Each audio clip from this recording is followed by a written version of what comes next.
EIA invites the public to participate in the subsequent second mandatory public meeting on the final environmental impact assessment for the proposed bauxite mining operations by Noranda Jamaica Bauxite Partners 2 in the Special Mining Lease 173 SML 173 area located in the parishes of St. Anne and Trelawny on Tuesday, November 16, 2021 at 5:15 p.m. You can watch on Jamaica News Network JNN and listen on Power 106 FM. It will also be streamed live on JNN's and TVJs YouTube pages. Now, due to COVID-19 concerns and protocols, the public can participate in the following ways: via Zoom, meeting ID 896-7926-4992, password Townhall, via WhatsApp 876-878-1356, via telephone at 876-733-2461-6, and at any of our Town Hall public meeting locations: St. James Anglican Church, Endeavour St. Anne, Retreat Community Centre, Retreat St. Anne, and Ulster Spring Baptist Church, Ulster Spring, Trelawny. All COVID-19 protocols will be observed. Guests must be seated by 4:30 p.m. For further information on the meeting, please contact the offices of Conrad Douglas Associates Limited at 876-929-0023 or 876-929-8824. You can also email them at info@cdaestech.com.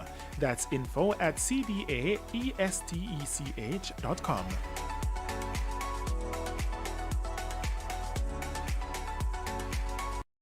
Conrad Douglas Associates Limited, as consultant with responsibility for the EIA, invites the public to participate in the subsequent second mandatory public meeting on the final environmental impact assessment for the proposed bauxite mining operations by Noranda Jamaica Bauxite Partners 2 in the Special Mining Lease 173 SML 173 area located in the parishes of St. Anne and Trelawny on Tuesday, November 16, 2021 at 5:15 p.m. You can watch on Jamaica News Network JNN and listen on Power 106 FM. It will also be streamed live on JNN's and TVJs YouTube pages. Now, due to COVID-19 concerns and protocols, the public can participate in the following ways: via Zoom, meeting ID 896-7926-4992, password Townhall, via WhatsApp 876-878-1356, via telephone at 876-733-2461-6, and at any of our Town Hall public meeting locations: St. James Anglican Church, Endeavour St. Anne, Retreat Community Centre, Retreat St. Anne, and Ulster Spring Baptist Church, Ulster Spring, Trelawny. All COVID-19 protocols will be observed. Guests must be seated by 4:30 p.m. For further information on the meeting, please contact the offices of Conrad Douglas Associates Limited at 876-929-0023 or 876-929-8824. You can also email them at info@cdaestech.com. That's info@cdaestech.com.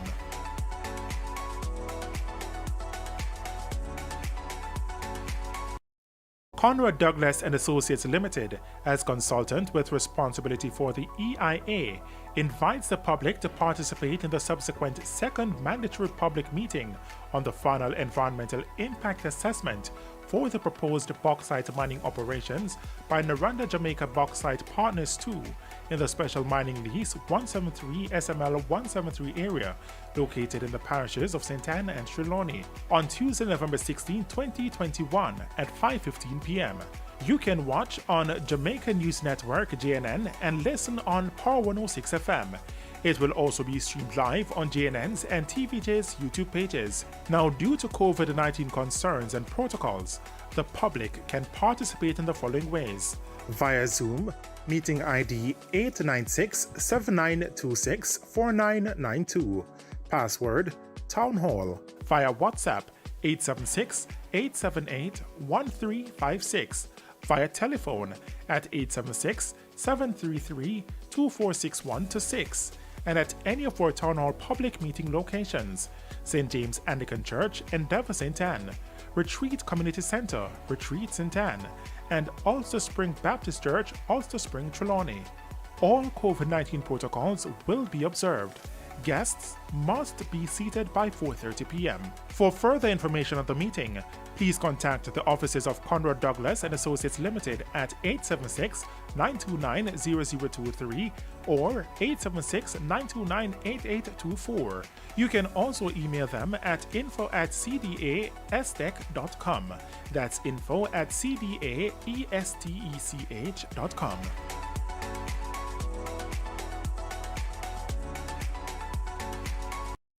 Conrad Douglas Associates Limited, as consultant with responsibility for the EIA, invites the public to participate in the subsequent second mandatory public meeting on the final environmental impact assessment for the proposed bauxite mining operations by Noranda Jamaica Bauxite Partners 2 in the Special Mining Lease 173 SML 173 area located in the parishes of St. Anne and Trelawny on Tuesday, November 16, 2021 at 5:15 p.m.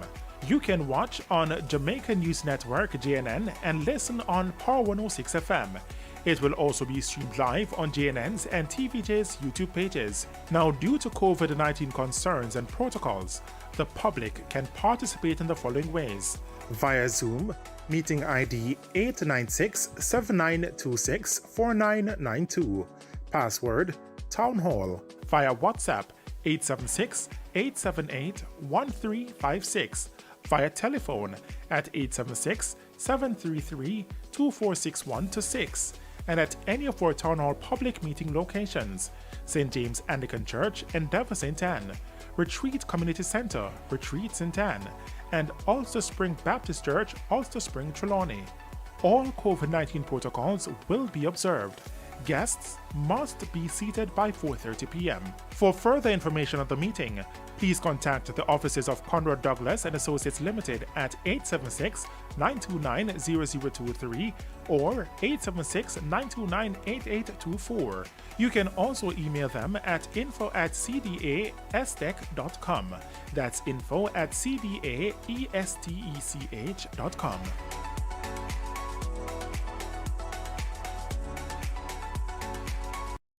Conrad Douglas Associates Limited, as consultant with responsibility for the EIA, invites the public to participate in the subsequent second mandatory public meeting on the final environmental impact assessment for the proposed bauxite mining operations by Noranda Jamaica Bauxite Partners 2 in the Special Mining Lease 173 SML 173 area located in the parishes of St. Anne and Trelawny on Tuesday, November 16, 2021 at 5:15 p.m. You can watch on Jamaica News Network JNN and listen on Power 106 FM.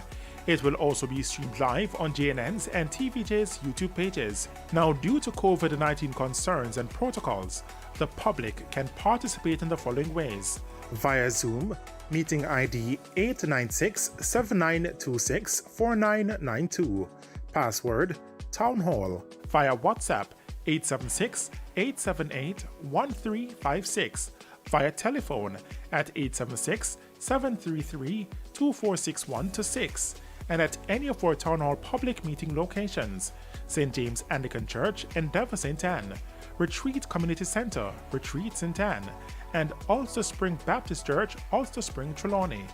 All COVID-19 protocols will be observed. Guests must be seated by 4:30 p.m. For further information on the meeting, please contact the offices of Conrad Douglas Associates Limited at 876-929-0023 or 876-929-8824. You can also email them at info@cdaestech.com.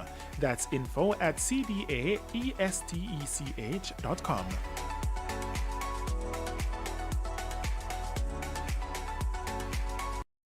Conrad Douglas Associates Limited, as consultant with responsibility for the EIA, invites the public to participate in the subsequent second mandatory public meeting on the final environmental impact assessment for the proposed bauxite mining operations by Noranda Jamaica Bauxite Partners 2 in the Special Mining Lease 173 SML 173 area located in the parishes of St. Anne and Trelawny on Tuesday, November 16, 2021 at 5:15 p.m.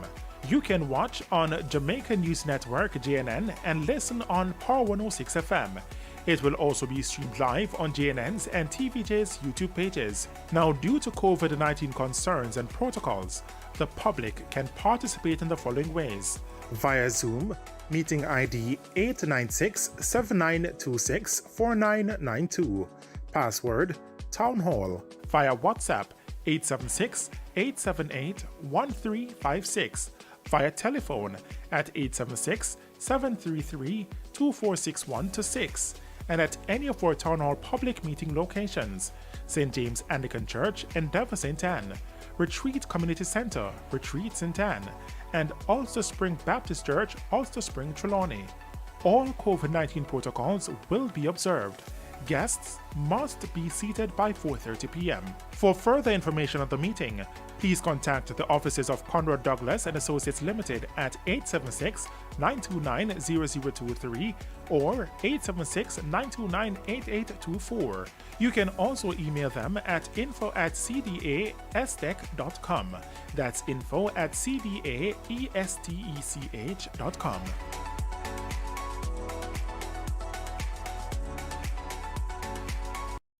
Conrad Douglas Associates Limited, as consultant with responsibility for the EIA, invites the public to participate in the subsequent second mandatory public meeting on the final environmental impact assessment for the proposed bauxite mining operations by Noranda Jamaica Bauxite Partners 2 in the Special Mining Lease 173 SML 173 area located in the parishes of St. Anne and Trelawny on Tuesday, November 16, 2021 at 5:15 p.m.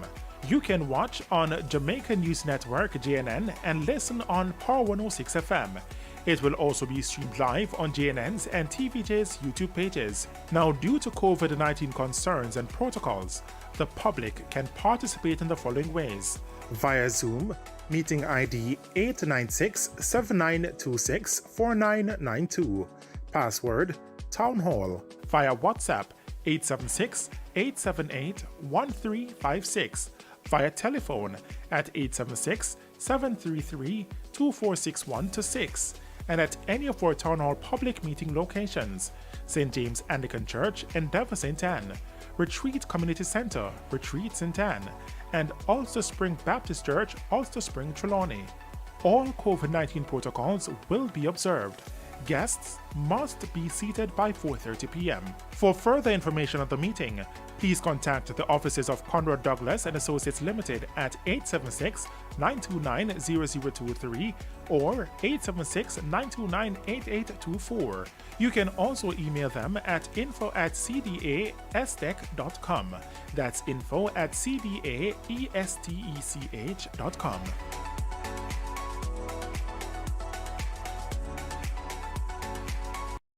Conrad Douglas Associates Limited, as consultant with responsibility for the EIA, invites the public to participate in. The meeting is also being streamed live via JNN's YouTube page, Television Jamaica's YouTube page. It's live on Power 106 and on Zoom.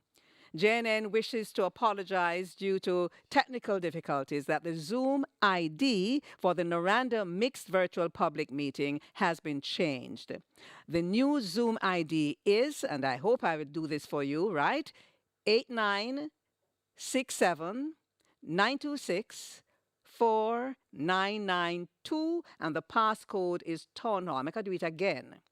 8967-926-4992 with a passcode Townhall, lowercase. The presentation is also being streamed live to 3 locations within the Special Mining Lease area: St. James Anglican Church in Endeavour, St. Anne, Retreat, the Community Centre in St. Anne, and Ulster Spring Baptist Church in Trelawny. And in all 3 locations, there's strict COVID-19 protocols being enforced.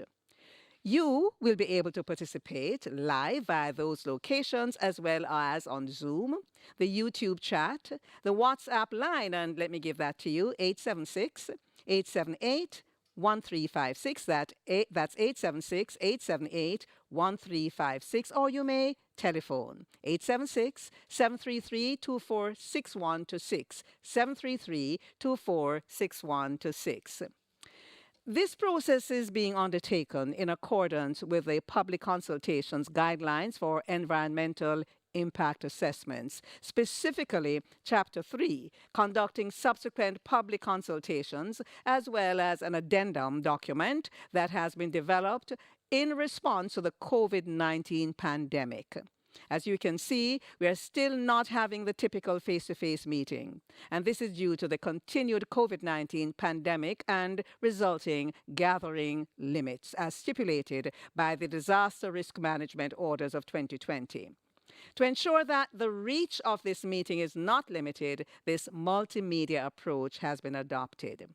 This reach, as customary, includes the several ministries, agencies, and departments of government that have been specifically invited to this mixed virtual meeting.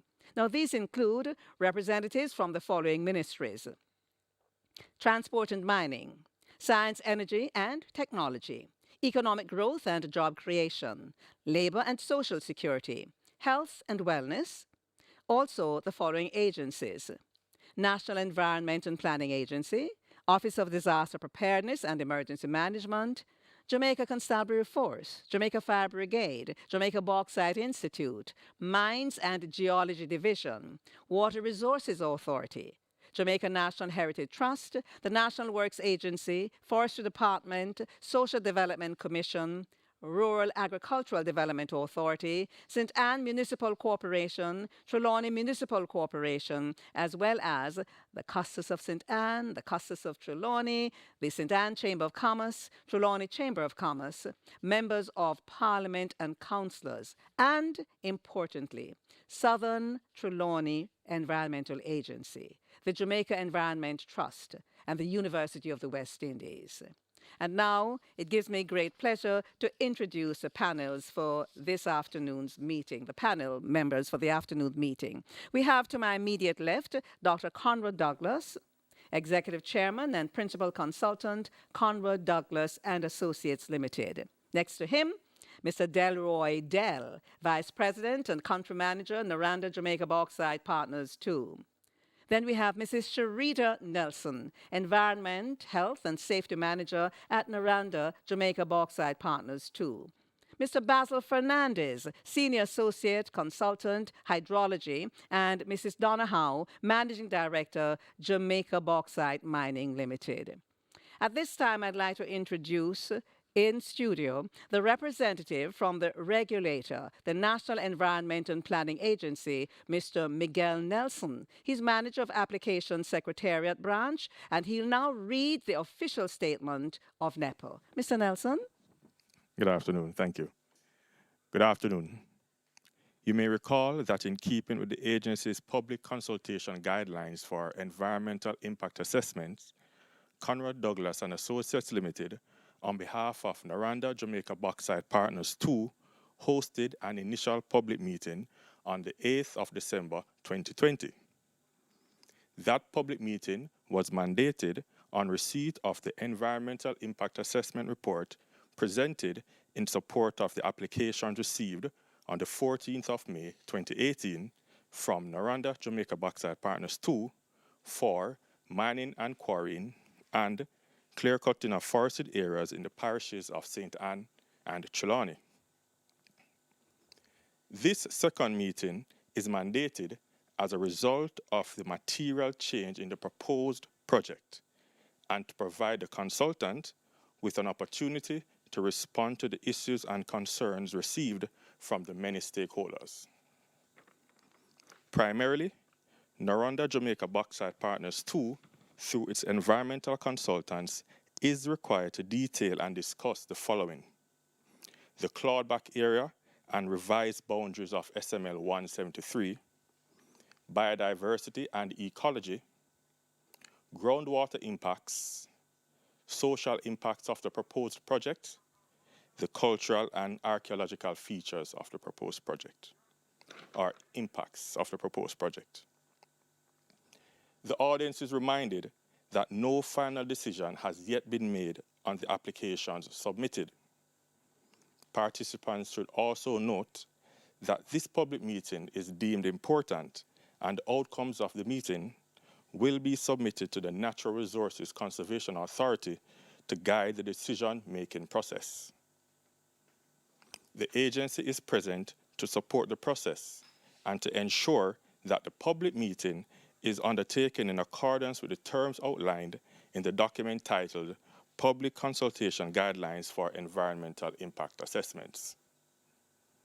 As a regulator, the agency must remain objective and as such will not participate in making comments or answering questions in relation to the development. Of note too is the process with respect to this subsequent public presentation, and the agency wishes to highlight the following with respect to this public meeting. A copy of the verbatim minutes of the public meeting is to be submitted to the agency within 7 days of the public presentation. The public is allowed 10 days after the public presentation to provide written comments to the agency. These comments may be submitted to the Application Secretariat Branch at 10 Caledonia Avenue, Kingston 5, or via email at applications@nepa.gov.jm. All comments received by the agency will be sent to the applicant for responses to be provided.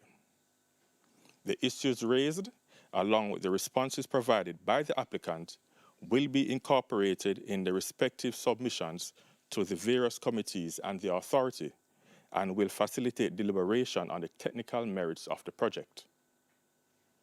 A recommendation will be made to the Natural Resources Conservation Authority, which is the body responsible for making the final decision. Please note carefully that the final decision on the applications is the sole responsibility of the NRCA. The agency views this public presentation and consultation process as extremely important in the application review and decision-making process. Public participation provides an additional opportunity for stakeholders to air concerns, make comments, share opinions and views on the development proposed, and affords the applicant and his or her consultants the opportunity to address these concerns, comments, opinions, or views.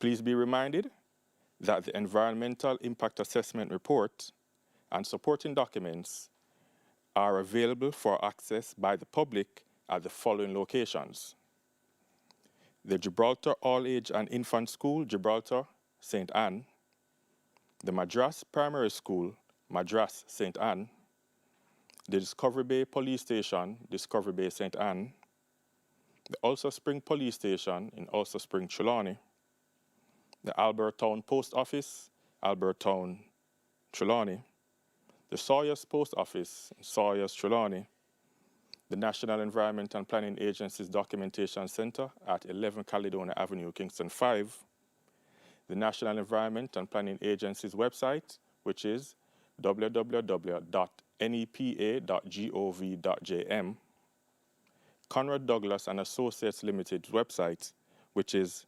www.cdaestech.com.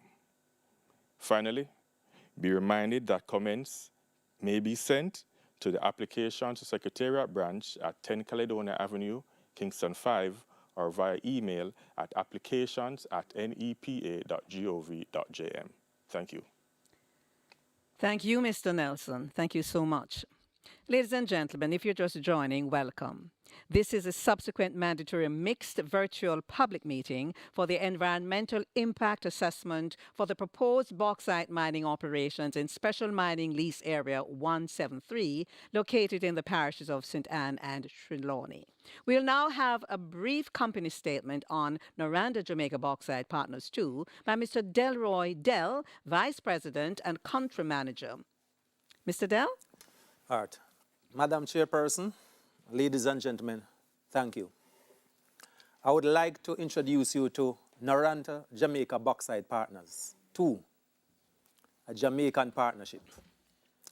Noranda Jamaica Bauxite Partners 2 is a partnership between Jamaica Bauxite Mining Limited, which owns 51%, and Atlantic Alumina Concord Resources, which owns 49% of the entity and has recently acquired controlling interests in New Day Aluminum Jamaica Limited. The company and its assets have been in continuous operation for 54 years and has become a well-established part of the St. Anne and Jamaican landscape. In its 54 years of existence, the partnership, and by the partnership I'm referring to the existing and predecessor companies, have established itself as excellent partners in the many communities in which it has operated. The company has an outstanding history of environmental management and has industry-leading safety programs, safety statistics, and safety history. Why are we here this evening? For the past 54 years, we have been operating out of a mining area called Special Mining Lease, SML 165. After 54 years, this area is on the verge of complete exhaustion.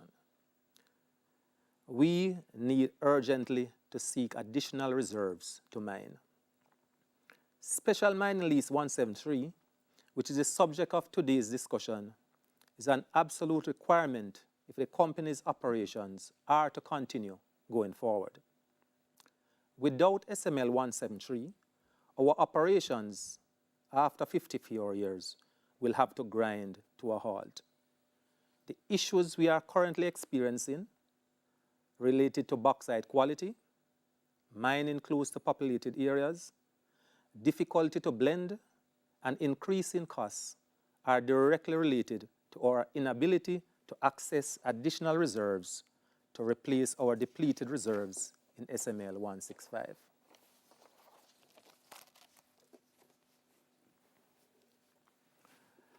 What does Noranda Jamaica Bauxite Partners do? In summary, we are a company which mines, dries, rails, and ship bauxite. Importantly, we are not an alumina refinery. In fact, we are the only facility in Jamaica which can legally ship bauxite out of the country. Our process flow sheet is very simple. Our process starts with exploration to determine quantity and quality of the resources available, and this is followed by land acquisition, clearing of the land, mining, trucking, railing, stockpiling, drying, and shipping.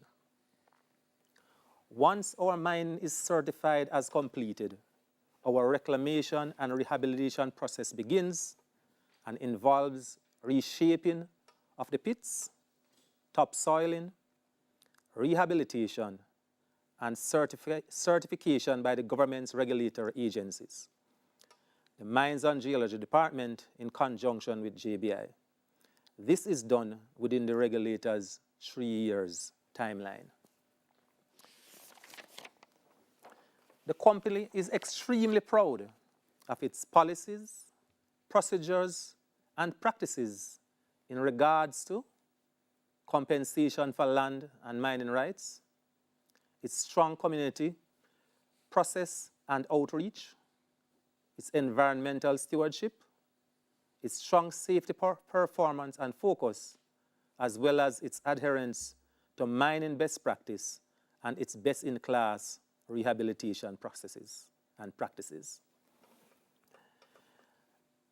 There are a couple of activities which we have never been a part of and which I would want to spell out because these activities have become, have been associated or have been said, but I just want to clear the air completely on these facts. We do not mine in forest reserves. We do not impact groundwater. We do not use caustic soda in our mining or drying operations. We do not use hazardous process chemicals or have any hazardous process effluent to manage. And importantly, and it bears repeating, we are not an alumina refinery. We have not and we have never mined in the government's regulated CCPA, Cockpit Country Protected Area.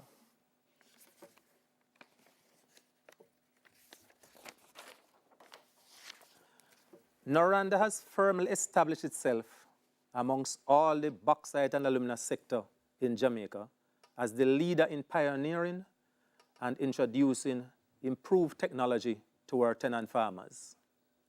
And by this, I speak specifically to greenhouse farming. Over the past 15 years, the company has independently and in partnership with JSIF and JBI built a total of 136 greenhouses. 6 of these were built as educational institutions. We have established 40 million gallons of water storage, and these have been established in mined-out bauxite pits. We expect also to establish another 80 greenhouses within the 2022 to 23 year period in the following areas: Armadale, Summerhill, Kensington, and Gibraltar. We also have the distinction of achieving 2 industry firsts. We have a functioning aquaponics project on mined-out lands in 9 Miles, and we have also established cool room facilities for our greenhouse produce at our Water Valley location. In over 50 years of continuous operation in St. Ann and in Jamaica, the partnership has firmly established itself as a stable, reliable, and dependable partner, which has worked well through its community councils with all the communities in its existing mining lease. The company's outreach and involvement nationally and at the parish level is extensive and covers sponsorship and partnership in many areas, including community infrastructure, agriculture, health and wellness, healthcare and hospitals, social initiatives, environmental initiatives, education, sports, and scholarships.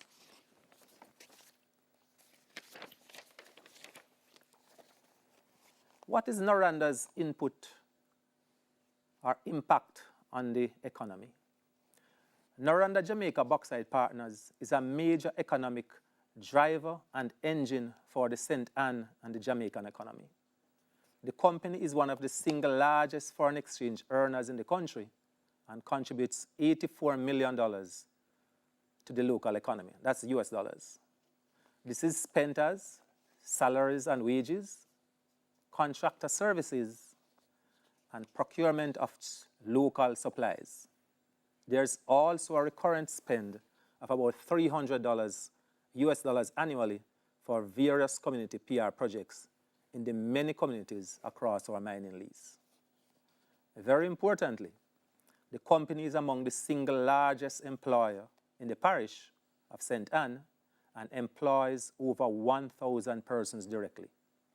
It also provides employment on a part-time and rotating basis for another 2,000 to 3,000 persons. I would like to thank you for your kind attention and for this opportunity to present a brief synopsis and introduction of Noranda Jamaica Bauxite Partners, our Jamaican partner. Thank you. Thank you, Mr. Dell. Thank you. Ladies and gentlemen, as previously indicated, this is a subsequent meeting with a primary purpose to outline the changes to the original proposal, which was presented at the December 8, 2020 meeting. Now, these changes, as well as major issues and concerns that were raised arising from that meeting and how they were addressed by the consultant, will now be presented. And our presenter this evening is Dr. Conrad Douglas, the Executive Chairman and Principal Consultant of Conrad Douglas Associates Limited, the pioneering multidisciplinary environmental management consultancy firm in Jamaica and the English-speaking Caribbean, which has over 36 years of experience in environmental impact assessment, project planning, sustainable development, project management, engineering, and environmental management. It gives me great pleasure now to introduce you to Dr. Conrad Douglas. Dr. Douglas? Thank you very much, Madam Moderator. Ladies and gentlemen, on behalf of Noranda Jamaica Bauxite Partners 2 and Conrad Douglas Associates Limited, I take great pleasure in welcoming you to this second public mandatory meeting. As been previously mentioned, this is mandated by the National Environment and Planning Agency, and its focus is on the modifications or amendment to SML 173 through the removal of what is known as a clawback area. It is located in the parishes of St. Ann and Trelawny, and the proponent for implementing the project that has made the application to NEPA is Noranda Jamaica Bauxite Partners 2. Now, in making this presentation, I will focus on 6 basic aspects. Firstly, a very brief introduction. Secondly, a description of the project as it was originally proposed. Thirdly, changes to the originally proposed project. Fourthly, details of the impacts identified based on the modification of the boundary to accept the alternative proposal.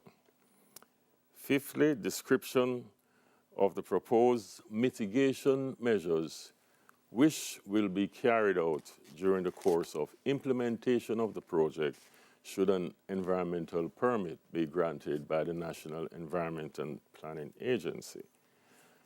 And finally, responses to issues raised by the public following the first mandatory public consultation meeting, which was held on the 8th of December during 2020. Now, by way of reminder, I would just like us to get our bearings once more as to where this SML 173 is located. The map which is shown on the screen, and for those of us who are on radio and cannot see, it is located in the parishes of St. Ann and Trelawny, and in proximity to it is the designated cockpit country protected area. There is also an inset on the map which shows some more details as to its relationship with other SMLs in the area, such as SML 172, SML 173, and SML 165. Now, this special mining lease, SML 173, is adjacent to the east of the area designated as the Cockpit Country Protected Area. This is an extremely special area, and you may recall that the Most Honorable Prime Minister, Andrew Holness, in November of 2017, made a presentation in Parliament in which he designated this area. Now, the area, as previously stated, comprising part of Western St. Ann and Eastern Trelawny. The area designated as the Cockpit Country was stated in a presentation in Parliament by the Most Honorable Andrew Holness, our Prime Minister. And this is detailed in a report which is given in an appendix of the EIA report itself. The designated Cockpit Country Protected Area, it covers the areas in southern Trelawny, southeast St. James, northwest St. Elizabeth, and northern Manchester. It comprises private and government-owned lands, of which approximately 70% is titled, and the untitled lands are privately owned. Noranda holds some 55% of the mining rights of the total land areas for and behalf of the Commissioner of Lands, and the remainder is privately owned. This is illustrated again in the EIA report and several other documents which have been placed in the public domain and have remained so since December 8, 2020. Now, the description of the originally proposed project involved the proposed mining activities being undertaken in 5-year cycles for a period of 25 years based on approved 5-year mining plans. The project will provide bauxite feedstock to sustain Noranda's operations for the export market. The ore bodies and haul roads comprises 15% or 1,250 hectares of 8,335 hectares of the original SML 173 area. Noranda's operations do not, and I stress, do not involve the processing of bauxite to alumina, nor the use of caustic soda. The rate of dry bauxite production may be as high as 6 million dry metric tons per year. This has the potential to earn about 150 million United States dollars per year for Jamaica, and this is a major and critically important contribution to the Jamaican economy. Noranda's operation provides about 400 direct jobs, 400 indirect contractor jobs, 2,500 indirect opportunities through contractor services and temporary jobs for a total of some 3,300 jobs. There will be increased opportunities for residents in the surrounding community as the mining operations progress. Now, the focus of this presentation is the modification to SML 173 as was originally proposed in December 8, 2020, when the first mandatory public meeting was done. And so I read, the project comprises the alternative proposal, modified SML 173, which removes the cloudback area, which was assessed and evaluated in section 10.4 of the EIA report and presented in the first mandatory public meeting on December 8, 2020 as the preferred alternative. Let me stress that. Now, what are these changes? And I'll go from the original to the proposed changes. Originally, the area consisted of some 8,335 hectares. It has now been reduced to 6,226 hectares, a reduction of some 25% or 2,109 hectares have been removed. Of this new 6,226 hectares, only 18% of this modified SML 173 will be mined, and it does not contain any forested area or forested cover. Let me just simply stress that, because we may wish to discuss it as we proceed further. Exclusions. All the forest reserves within SML 173 are prohibited from mining by law. And this was previously stated, and the appendices to the EIA report contain the gazetted information which was carried out from the late 1950s through to the early 1960s, and clearly documents and states no mining in these areas. It is completely prohibited. So, all forest reserves within SML 173 will be excluded from mining, as was originally stated, and a section of the original SML 173 located in the northwestern area in addition to the forest, has been excluded from the modified SML 173 area. This area is the area in which intensive agricultural activity takes place. And so there will be no mining of bauxite in the town of Sawyers nor in Level Bottom whatsoever. And these have been gazetted in the EIA. These have been placed in gazettes in the gazette, from the gazettes in the EIA report. There are several maps which illustrate clearly what we're talking about. But I'll show this one just so that we can all see it together.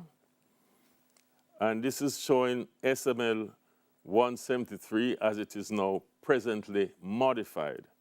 And ladies and gentlemen, what it shows is the clawback area, which is where we find the intensive agriculture and where we find Sawyers as well as Level Bottom, those townships being located.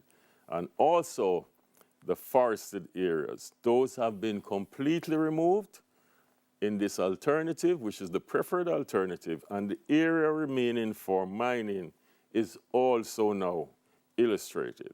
So I will repeat, 25% of the original 173 area has been removed or clawed back. No forestry reserves will be mined at all. And only 18% of the modified SML 173 is to be mined, and this does not contain forest. It is covered mainly by grassland. And so what are some of the features or characteristics of this clawback area? These are that it hosts the largest declared forest reserves, which will not be mined. It is covered by grass in the low-lying depressions, which bears bauxite and is not forested, and this bauxite reserve will not be mined. Bauxite deposits in depressions are also located between hillocks, and this will not be mined. There are human settlements with residents made of reinforced concrete and modern materials. The area is relatively underdeveloped and sparsely populated. However, it contains some modern physical infrastructure, such as roadways. There are some mixed settlements, intensive agriculture, and grasslands on variable terrain. Several hillsides have been cleared to facilitate agricultural activities and for obtaining yam sticks. We now move to the identified impacts based on the changes of SML 173. And let us look at the potential impacts on the communities. In respect of the original SML 173, communities located northwest within SML 173 could have been impacted had the mining progressed in that area. Now that the clawed-back area has been introduced and modified in the SML 173, the likelihood that there will be any impact on communities located to the northwest within SML 173 will be minimal to non-existent. Potential impacts on agriculture. In the original SML 173, the livelihoods of yam and other farmers located to the northwest within SML 173 could have been impacted if mining were to take place in that area. However, with the modification of SML 173 and removal of the clawback area, the likelihood that there will be any impact on the livelihoods of yam and other farmers located in the northwest areas will be minimal to non-existent. So, let's take a look at the proposed mitigation measures. The entire clawback area is a major mitigation decision and action in itself because it excludes mining in those areas of intensive agriculture and, of course, the forested area. Dr. Douglas, I'm sorry to interrupt you, but we have a little technical problem that we'd like to sort out. We are sorry if you're experiencing this problem along with us. We will be continuing with Dr. Douglas's presentation as soon as we have that sorted out. Thank you for joining, and we are looking forward to your questions and comments. We'll be right back.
For the sub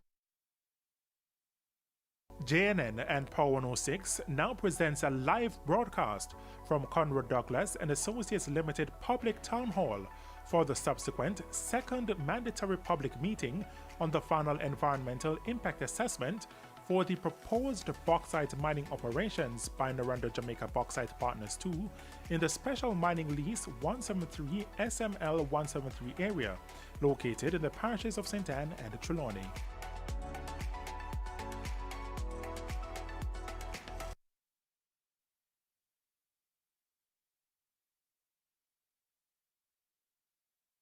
JNN and Power 106 now presents a live broadcast from Conrad Douglas Associates Limited Public Town Hall for the subsequent second mandatory public meeting on the final environmental impact assessment for the proposed bauxite mining operations by Noranda Jamaica Bauxite Partners 2 in the Special Mining Lease 173 SML 173 area located in the parishes of St. Anne and Trelawny.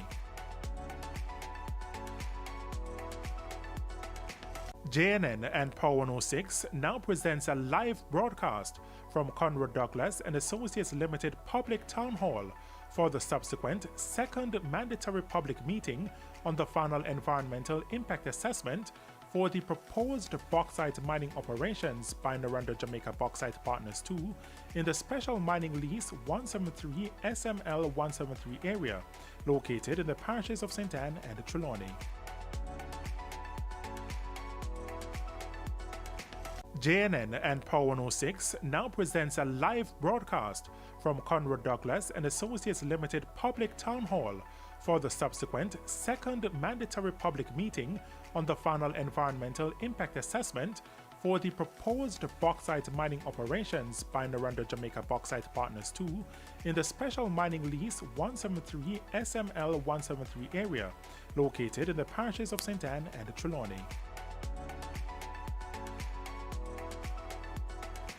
JNN and Power 106 now presents a live broadcast from Conrad Douglas Associates Limited Public Town Hall for the subsequent second mandatory public meeting on the final environmental impact assessment for the proposed bauxite mining operations by Noranda Jamaica Bauxite Partners 2 in the Special Mining Lease 173 SML 173 area located in the parishes of St. Anne and Trelawny.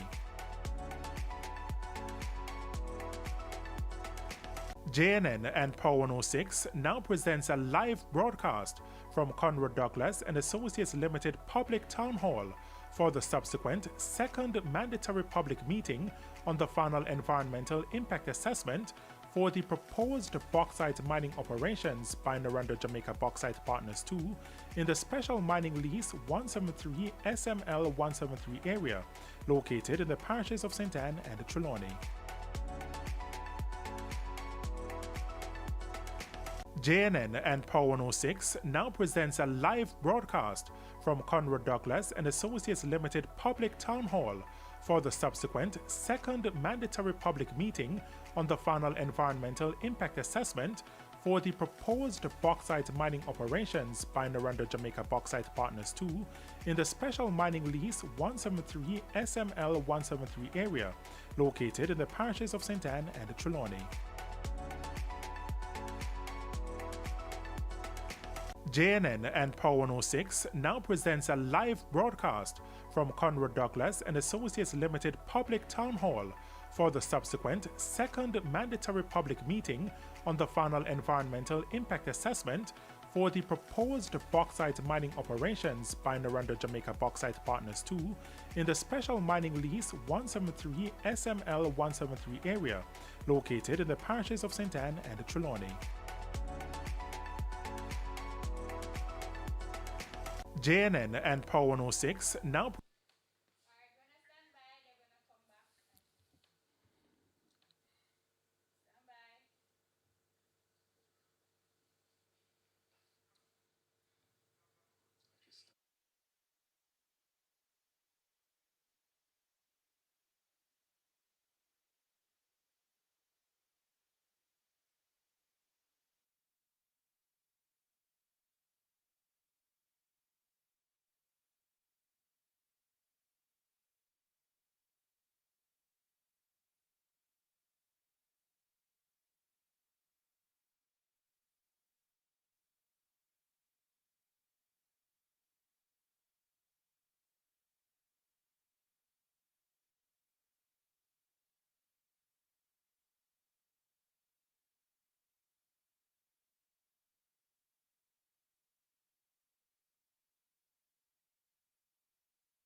Well, by now you recognize that we are having some challenges, and we apologize for any lewdness that you may have experienced on the Zoom platform.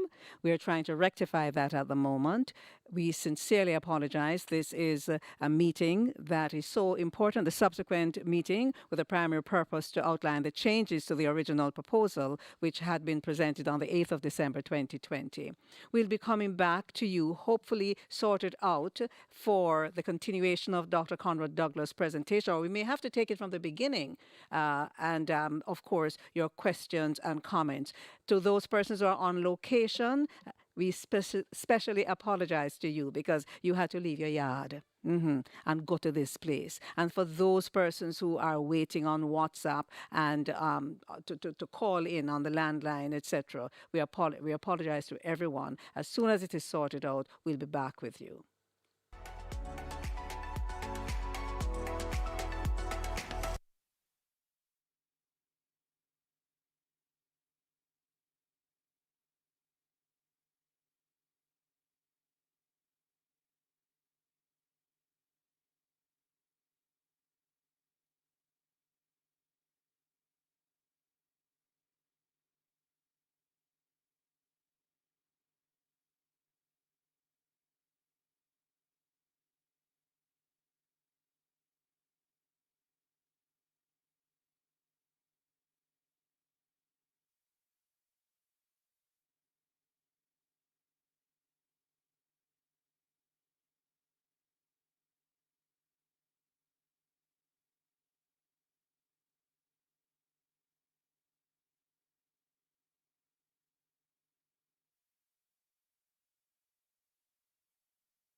Thank you so much for staying with us and for understanding. Again, we apologize, but Dr. Conrad Douglas is here. We're going to start his presentation from the very top, so you won't miss anything. It's been rectified. Dr. Douglas. Thank you very much, Madam Moderator. Good afternoon, ladies and gentlemen. On behalf of Noranda Bauxite Jamaica Partners 2 and Conrad Douglas Associates Limited, I take special pleasure in welcoming you to this second mandatory public meeting. This meeting, as is shown on the screen, is concerned with the proposed mining of bauxite in a modified or special mining lease area, SML 173, which involves the removal of a clawed-back area. The area, or SML 173, is located in St. Ann and Trelawny, and the proponent is Noranda Jamaica Bauxite Partners 2. In making the presentation, I will be doing a very brief introduction. Then I'll move to the description of the project as was originally proposed, changes to the originally proposed project, details of the impacts identified based on the modification of the boundary to accept the alternative proposal, a description of the proposed mitigation measures, and finally, responses to issues raised by the public following the first mandatory public consultation meeting, which was held on the 8th of December last year, 2020. Now, just as a refresher reminder, the project is located on the northern coast of Jamaica and it straddles the parishes of Trelawny and St. Ann. That is SML 173. It is located adjacent to the designated Cockpit Country Protected Area, or CCPA. Let me give you some of the features. The special mining lease SML 173 is adjacent to the east of the area designated as the Cockpit Country Protected Area, or CCPA. The SML 173 area comprises sections of western St. Ann and eastern Trelawny. The CCPA areas designated as the Cockpit Country and the Cockpit Country Protected Area by the Most Honorable Prime Minister Andrew Holness in Parliament on November 21st, 2017, and this is recorded in detail in the EIA report, which was submitted in December of 2020, and which was again presented in the public domain with a number of accompanying documents recently in several locations and on NEPA's websites and the website of Conrad Douglas Associates Limited. The designated Cockpit Country Protected Area consists of sections of southern Trelawny, southeast St. James, northern St. Elizabeth, and northern Manchester. SML 173 comprises private and government holdings, of which approximately 70% is titled. Untitled lands are privately owned. Noranda holds 55% of the mining rights of the total land areas for and behalf of the Commissioner of Lands, and the remainder is privately held. And this is shown in the EIA report, in which it is illustrated in detail, and there's a comprehensive appendix which lists the land ownership or land tenure situation in the entire SML 173 area. Now, let me take you to a description of the originally proposed project. The proposed mining activities will be undertaken in 5-year cycles for 25 years based on approved 5-year mining plans. The project will provide bauxite feedstock to sustain Noranda's operations for the export market. The ore bodies and haul roads comprises 15% or 1,250 hectares of the 8,335 hectares of the original SML 173 area. Noranda's operations do not involve the processing of bauxite to alumina, nor the use of caustic soda. The rate of dry bauxite production may be as high as 6 million dry metric tons per year. This has the potential to earn about US $150 million per year for Jamaica, and it makes a critically important contribution to the Jamaican economy. Noranda operations provides about 400 direct jobs, 400 indirect contractor jobs, 2,500 indirect opportunities through contractor services, and temporary jobs for a total of 3,300 jobs. There will be increased opportunities for residents in the surrounding communities as the mining progresses. Now, what are the changes to the originally proposed project? The project comprises the alternative proposal, which is the modified SML 173, which removes the clawback area, which was assessed and evaluated in detail in section 10.4 of the EIA report and presented in the first mandatory public meeting on December 8, 2020. And let me just take you through what these changes are. Originally, the area consisted of some 8,335 hectares. It has now been reduced to 6,226 hectares, or by 25%. In other words, 2,109 hectares has been removed from SML 173. And of this, only 18% of the modified SML 173 will be mined, and this is grass-covered land. It does not contain forest or is it highly vegetated. Exclusions. All the forest reserves within SML 173 are prohibited from mining by law. All the forest reserves within the SML 173 area will be excluded from mining as was originally stated, and this is a major part of the clawback area. In addition, a section of the original SML 173 located in the northwest has been excluded from the modified SML 173 area, and this is the area in which intensive agricultural activities take place, and it is the area in which the townships or settlements of Sawyers and Level Bottom are located. So no mining will take place in this clawback area. Now, the modified SML 173 is now shown on the screen, and what it shows is the total clawback area which was previously mentioned.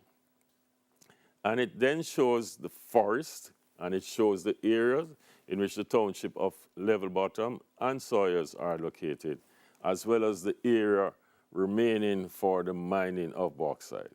So 25% of the original SML 173 has been removed or clawed back. No forestry reserves will be mined at all, and only 18% of the modified SML 173 will be mined, and this does not contain forest. What are the characteristics of the clawback area? The clawback area, which is removed from SML 173, has the following characteristics. It hosts the largest declared forest reserves in SML 173. There are grass-covered bauxite-bearing depressions which are not forested, but these will not be mined. The bauxite deposits in depressions between the hillocks will not be mined. Human settlements with residences made of reinforced concrete and modern materials are located in this area. The area is relatively underdeveloped and sparsely populated. However, it contains some modern physical infrastructure, such as roadways. There are mixed settlements, intensive agriculture, and grasslands on variable terrain. And there are several hillsides which have been cleared to facilitate agricultural activities, especially for obtaining yam sticks for farming. Now, what are these changes or impacts that will take place as a result of these changes or will not take place as a result of the changes? Firstly, the potential impacts on communities. In respect of the original SML 173, communities located northwest within SML 173 may be impacted if we were to proceed with mining in that area. This is now clawed back. Now that we have clawed back that area completely or removed it from SML 173 from mining, the likelihood that there will be any impact on communities located to the northwest within SML 173 will be minimal to non-existent. The potential impacts on agriculture. The livelihoods of yam and other farmers located to the northwest within SML 173 could have been impacted if we were going to maintain the original boundaries and areas of SML 173. However, because there is now a clawed-back area, the likelihood that there will be any impact on the livelihoods of yam and other farmers located in the northwest areas will be minimal to non-existent. The proposed mitigation measures are as follows. The entire clawed-back area is a mitigation decision and action in itself, and it is a major and substantial one because it means that substantial amounts of commercial grade bauxite will not be mined. 25% of the original SML 173 area will be removed or clawed back from SML 173. of the 75% of SML 173 remaining, only 18% will be mined. And as I stated previously, this is covered with grassland and it is not forested. The areas in which intensive farming takes place, not the western part of the original SML 173, have been excluded from the modified SML 173 and will not be impacted by mining activities. This is an avoidance of a potential impact on the livelihoods of the farmers. In the same vein, the Cloudback area, which contains valuable commercial grade bauxite resources, will not be mined. And I stressed, will not be mined. There will be no mining in any forest reserves. Mining is prohibited by law within the forest reserves. Now, since the last meeting, there were quite a number of questions and comments raised, and these were submitted to the National Environment and Planning Agency, and they in turn sent them to us, the consultants to Noranda on this project. So, a total of some 135 questions and concerns were raised and submitted by the public, various stakeholders, since December 8, 2020. The questions and comments, some as follow-up questions to earlier questions and repeats, in fact, were received over the course of several weeks and were reviewed and responded to by the consultants to the satisfaction of the regulators.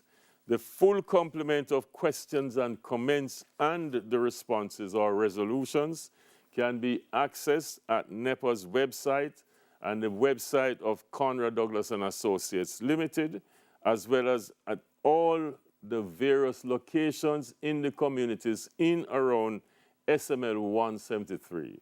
And may I point out that the documents which were placed there from December 2020 have not been removed, and they are still in place for the review of anyone who would like to do so. And new documents in addition to the EIA has again been placed in those communities, and they will not be removed. Now, I can only, ladies and gentlemen, provide some of the responses given to the questions and comments that were raised at the time. Because being so large and numerous, voluminous, some 135 of them, we could never get through all of them tonight. So let me say from the outset that the questions and responses selected for this presentation are categorized under 5 main headings as follows. And these were guided by the National Environment and Planning Agency. They concern plants and animals, or flora and fauna, bauxite toxicity, water resources, forestry, and social and economic concerns. In addition, there were a few questions and comments relating to land reclamation and rehabilitation, which forms a very important final step in the process of rehabilitating or reclaiming the mined-out bauxite land. Conrad Douglas Associates will present a summary of some of the questions, the comments, and the responses given. The details of all 135 questions and comments, as well as the corresponding responses, are set out in the documents that have been placed in the public domain on the websites mentioned and the various locations within SML 173, as previously mentioned.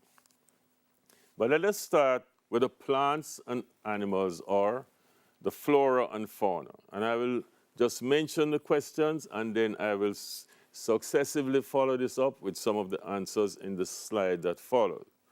So, public comment from NEPA of January 5th, 2021. Question 30. What were the parameters and basis of the faunal survey? Question 33. The EIA detected some 46 birds survey for the same area. There are reports of some 86 species of birds from eBird, which is a website.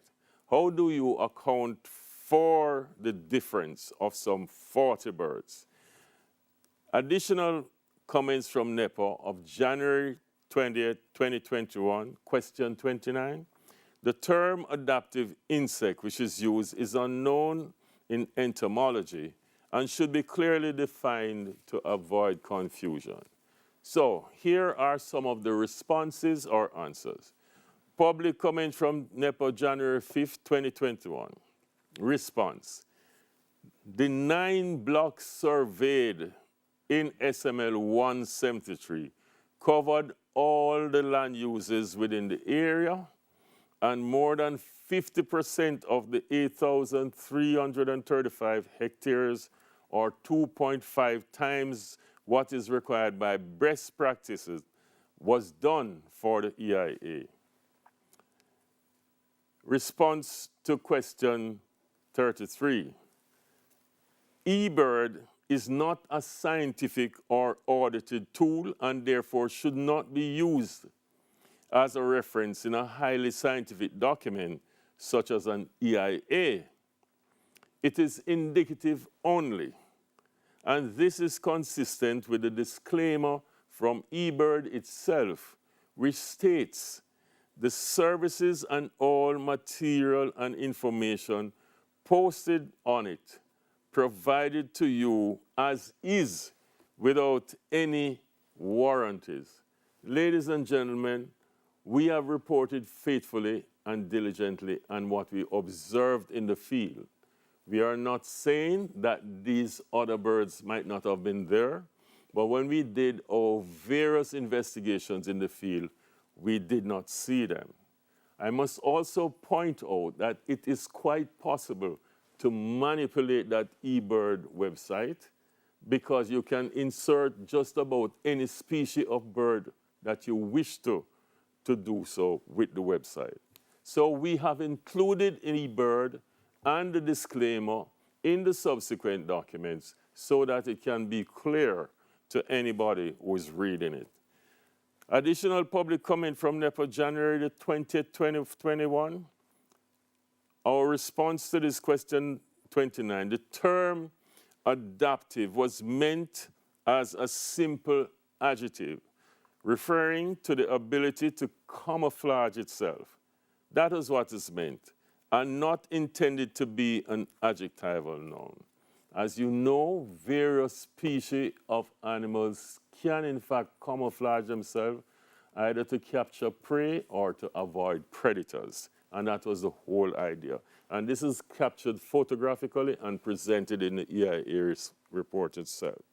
The document is also for public consumption in general, and language was used in an attempt to be readily understood and appreciated by the public at large, and not only technical persons or scientists who would be engaged in the review of the document. And so this map gives an idea of the different blocks that were surveyed, and there were a total of 9 of them, which is in excess of the level of sampling by far required for the purpose of an EIA. And as we said, among other things, it covered all of the land uses in the area and covered all species of plants and animals that we observed in the area for plant kingdom, animal kingdom, and for all the major classes or phylum of animals and plants in the area. Bauxite toxicity was another question or concern raised. And the question was, or comment, why were no quantitative data and toxicity risk estimates presented for heavy metal concentrations in the bauxitic soils and fugitive dust? And the answer or response was, based on the history of bauxite mining throughout Jamaica and the scientific investigations carried out by reputable scientists, and we name some of them, such as the late Professor Gerald Lader, Conrad Douglas, myself, and Chin et al., and accredited laboratories nationally and internationally. There is no evidence to support the assertion that workers or the public may be exposed to harmful levels of airborne heavy metals from the mining of bauxite. A continuation of the response states, the concentration in which toxic elements exist in bauxite is extremely small, to the order of parts per million or parts per billion. Furthermore, these elements are locked into stable crystal lattices of certain minerals, and they are not available for uptake by plants. To release these elements require drastic conditions of either acidity or alkalinity at elevated temperatures and pressures, which are not available in nature. The sum total of this, therefore, ladies and gentlemen, is that these elements have not entered the food chain, they have not been taken up by plants, and if these are in turn eaten by animals, they will not poison these creatures, and the morbidity or the demographics of Jamaica show that wherever bauxite occurs, and it occurs widely throughout the country, death has not been caused by any of these elements which we are referring to. Water resources was another matter of concern, and there were several questions that were asked, and this involved further consultations with the regulators, including the Water Resources Authority, and we resolved all of the issues that were raised. But to give you some of the questions and responses. Question 1, the depth to groundwater should not be used as a metric to minimize the risk of contamination of the karstified and significantly faulted aquifer. In the first instance, there are no contaminants or pollutants that are associated with the mining of bauxite. Question 12, the WRA reiterates its previous comment regarding the depth to groundwater as a non-determinant of how susceptible the aquifer is to contamination. The responses to these questions were as follows. In the respect of R1 to 12, it was agreed with the regulators, which is the Water Resources Authority in this instance, and NEPA, that there are no toxic or hazardous substances associated with the mining of bauxite, and the only potential pollutant could be bauxite soil particles, which could only temporarily increase the turbidity of the Rio Bueno. The answer continued to R1 and 9, that is question responses to R1 and 9. On the commencement of mining, the turbidity of the Rio Bueno would be monitored in accordance with any condition of permit that the regulator might require the proponent to comply with. And it must also be recognized that NEPA, in issuing a permit or a license, always require that the holder or permittee develop what is known as an environmental management and monitoring plan as a condition. And whatever is stated in that environmental management and monitoring plan must be done by the person who holds the permit in order to maintain compliance with the law. Continuing on water resources questions and comments. The retreat well is a stated example of pollution impacting groundwater in the region. Although it has not been determined what the source of that pollution was or is, the environmental impact assessment should mention and address this particular matter of the retreat well. After consultations, in which it was discussed at length and agreed with the regulators, it was agreed that there is no evidence that unknown pollutant mentioned by the Water Resources Authority resulted from or was contributed from bauxite mining, since bauxite mining has never been carried out in proximity to the retreat well. For this reason, it was agreed that there will be no further reference to contamination of the retreat well in respect of bauxite mining. Ladies and gentlemen, that well was dug many years ago in order to supply water to a housing development which was proposed but which did not take place. The well is so deep that it was abandoned because it was infeasible to pump water from that well to supply any development in or around the area. There are questions from the Forestry Department and, of course, some comments, and I take some of these and present them as follows. Question 1 here. Noranda must adhere to its commitment to reduce road width where possible and to actively implement dust suppression measures as outlined in the EIA. I just answered this from the beginning. The road width of Noranda's operation, and Mr. Dell will elaborate on this as necessary, has been cut in half from some 60 odd meters to 35 meters or less. Correct me, sir, if I need to. The surface of the haul road must be broken up to facilitate the spontaneous regeneration and active reforestation of roadways. And the answers or responses are as follows. The mined bauxite contains a fair degree of moisture and as such has a lower potential for fugitive dust formation, and it can be transported and stockpiled without wetting due to its physical and chemical characteristics. Notwithstanding, a dust suppression regime or irrigation or sprinkling system has been and will be maintained for all environmental, for dustfall, and dustfall monitoring will be a feature of the environmental management program.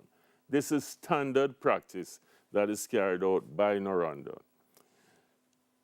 The response to the next question, with the exception of the haul roads that are authorized to remain open, agreement with the parish council would be necessary, as well as we would be following a recommendation that has been made by the Jamaican National Heritage Trust, because it has been proven that for the benefit of community development, at the end of the mining process, haul roads, some of them, are left unattended, otherwise, to enable natural regrowth or revegetation with grass and other trees to take place.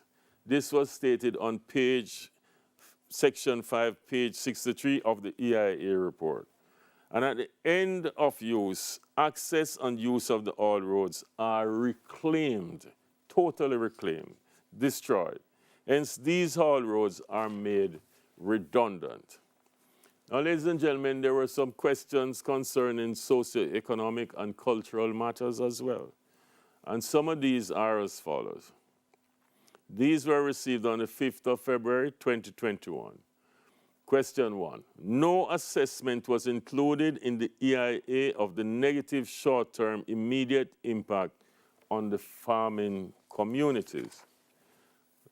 The response to this question was that the data required for the socio-cultural and economic survey was captured through a pre-coded, pre-tested survey instrument or questionnaire, which was administered to an appropriate sample size.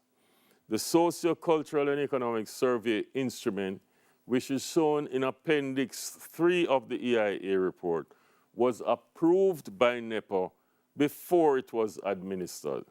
Furthermore, the EIA report addresses issues such as compensation and identification of alternative lands for residents.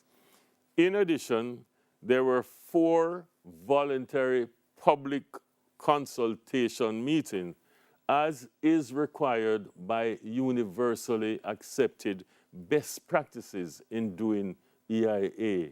And not only the first mandatory public meeting, nor this second mandatory public meeting. And furthermore, There were focus group consultations with key stakeholders and community leaders, and their concerns, recommendations, and the various issues that they wanted to be addressed were taken into account as the EIA was developed and implemented. Now, I must mention reclamation and rehabilitation only for the fact that Mr. Dell pointed out in his presentation that exploration is one of the first activities carried out in the process of developing bauxite resources, going through to the process of actually mining or winning the bauxite from the soil. But after that is done, reclamation and rehabilitation of the bauxite must be done in accordance with the law, and this must be completed within 3 years maximum after mining is completed. And I mention this to say that lands that have been rehabilitated have been done to such an extent that they provide the opportunity for a great variety of other uses, such as agriculture, the development of small factories, peanut factories. Various types of crops can be planted, corn, vegetables, etc. And in addition to that, amenities such as schools, play fields, and so on, as well as storage of water storage can be done. Most importantly, we should all remember that Jamaica boasts one of the finest breeds of tropicalized cattle in the entire world. Jamaica Brahmin, Jamaica Black, Jamaica Hope, Jamaica Red Pole, and these were all developed here locally by our own scientists, and we are internationally renowned for this. And the investment in the development of that cattle was done by none other than Alcan Jamaica Limited, including the development of feed for these cattle. And why we say this? After you have mined and after you have rehabilitated, you can continue these activities indefinitely. Thank you for your kind attention, ladies and gentlemen. Thank you, Dr. Douglas, for your presentation on the findings of the environmental impact assessment. Ladies and gentlemen, we're going to start taking your questions and comments, but before we go to the first one on WhatsApp, I'd like to apologize for any offensive and inappropriate material to which you may have been subjected earlier in this broadcast. Thank you for your understanding and your patience. So you're now being invited to participate in the meeting through question and answers, as I said before, and by providing any comments that you may have. You're being reminded that questions and comments may be sent through the Zoom, TVJs, and JNN's YouTube pages, WhatsApp, which is 878-1356. Don't forget the 876 at the start, 878-1356, or you may call 876-733-246126. If you're at any of the satellite locations, you may ask your question or make a comment on the microphone provided. And if you're participating from any of the available platforms, I'm going to ask you to remember to state your name and the communities you represent or the organization to which you are affiliated. This will form part of the official records of the meeting. I'd like to thank our record keeper here today. I will share her name with you in just a little while. It's very important. Everything is being taken down word for word. So remember, though, keep your questions and your comments to about a minute or so as many people can get to participate as is possible. I think we're going to go to WhatsApp first and foremost, and this is, what is a plan that you have for retreat, Brownstown, St. Anne? Which of you wonderful people will take this? What is the plan you have for retreat at Brownstown, St. Anne? Mr. Dell? Okay, thank you. Thanks for the question. Retreat is one of the areas we are currently mining, and it's one of the areas which we are planning to have greenhouses installed once mining operations ceases. That's one of the plans, the definitive plans. How soon do you think that will be? This will be, we have identified that in 2022 to 2023, we'll be building some additional greenhouses, and that's one of the areas which is targeted for greenhouse construction. All right, just before we wrap this up, anything else you want to say to the people in Retreat Center, and anything else that will happen? That is the main That is the activity main we are thing. targeting, yes. The greenhouses. It is a farming area, and we want to ensure that the farmers' livelihoods are maintained. How will the farmer register for the greenhouses, for example? Well, we have public relations officers, and those are the persons who will be interfaced with at the community level. And so farmers, persons who would possibly could have been displaced and who would need to find lands or find opportunities to continue farming, that is the person or persons, the community PR officer, who would be the contact for that. All right, thank you. And now we're going over to Endeavour. Somebody in Endeavour has a question, so let us see if we can get to that person. Good evening. Trying to reach out to our friends in Endeavour, St. Anne. Good evening, can you hear?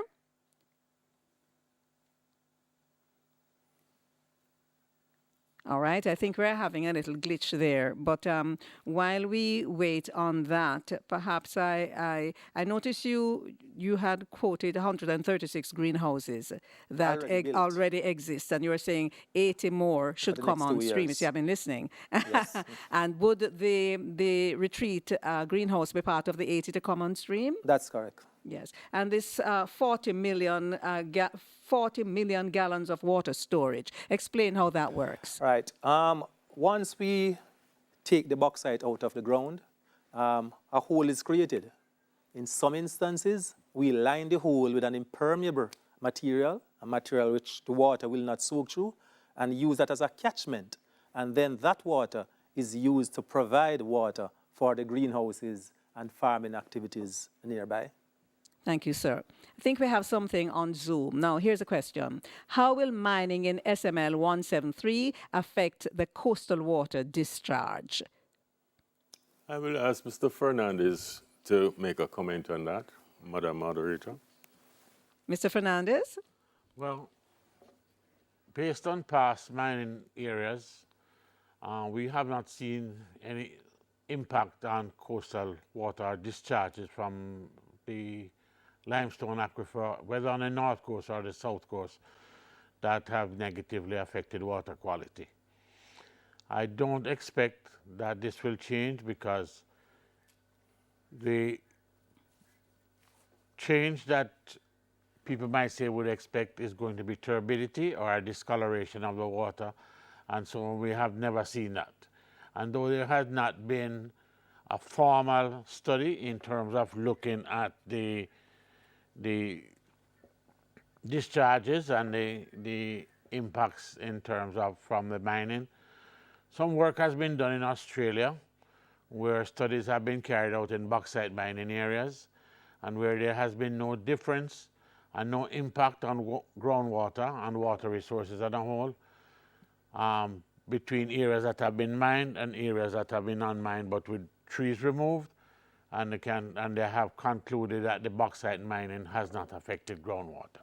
Thank you. And I don't think that in Jamaica we have ever seen, and though there's been significant monitoring of water resources by the Water Resources Authority during my time at the Water Resources Authority, which still continues.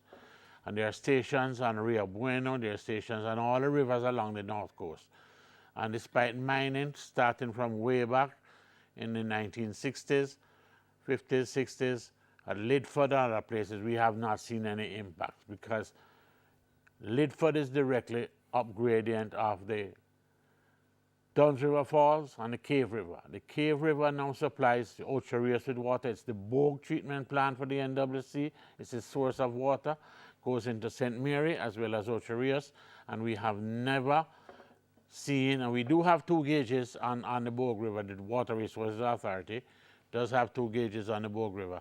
And we have not seen any contamination impacting the discharges from the aquifer in any of those areas. Thank you, Mr. Basil Fernandez, and we know of his experience in this area. We want to try for Endeavour again. We want to go to the people who are out in the communities and they want to pose their questions or make their comments. So, St. Anne, over in Endeavour, are you there? Can you hear us? Do you have a question or a comment? Aha. Good afternoon, I'm Mr. Hamilton, representative from Madras. I have both a question and a proposal. But the question I want to ask, why can't, when I look through the brochure that Noranda Bauxite sent out with the reclaiming of this land that they are already mined, why can't all the land be reclaimed just like some of what I've seen in the brochure? Some of them, some of the places that have been reclaimed, they just barely a little dirt all over them, and nothing can grow there. All right, just a Right, moment, sir. Just a moment. Let us try and get an answer for you, because remember, trying to keep the question or the comment to a minute or so. Look here, now you say just a little dirt over. I see now nothing can grow there. So what you have to say, Mr. Dell? All right, I think that's unfortunate. The standard for reclamation, the expectation is that, this is the government's regulations, that you should have 5.5 inches or more. We reclaim to 12 to 18 inches. That's what we put on the soil, on the ground, which has been reshaped. So we actually reclaim to a higher standard than stipulated by law. Right? I think part of the perception in regards to what has happened with reclamation is that the reclamation standards over the years has actually changed. So prior about 20 years ago, the reclamation standard actually allowed pits to be reclaimed with fairly sharp sides. With the change in the standard, the land has to be reshaped. So you may have a slightly larger area within which you have to spread the topsoil, which was removed during the initial storing of topsoil before mining activities. So would that affect the depth of the topsoil? It would affect, but we are still very much in compliant and in excess of what is required by law. All right. In addition, Yes, let me go to, this is another person who is here to speak with us, Mrs. Sharita Nelson. Did I do that right? that's correct. That's right. In addition, though, I would like to add to Delroy Dell's statement is that during the reclamation and rehabilitation process is that we have several different types of activity that we do in this process. Earlier, it was highlighted that sometimes we reclaim the land by revegetation, or what we say, plant the land back up with plants. But also, sometime in this process, we turn it over to schools for play field, we turn it over for agricultural purposes, and we also use some of our mined out pits for water harvesting, which is critical in the water conservation measures, where we use these rainwater harvest pits to wet our roads, so we actually maintain water conservation. So there are several aspects in the reclamation and rehabilitation process. And Mrs. Nelson is Environment, Health and Safety Manager at Noranda Jamaica Bauxite Partners 2, all right? Am I to stay in Endeavour or am I to go to Zoom? I'm seeing Endeavour here. Endeavour, we're staying with you. I endeavour to stay with you, Endeavour.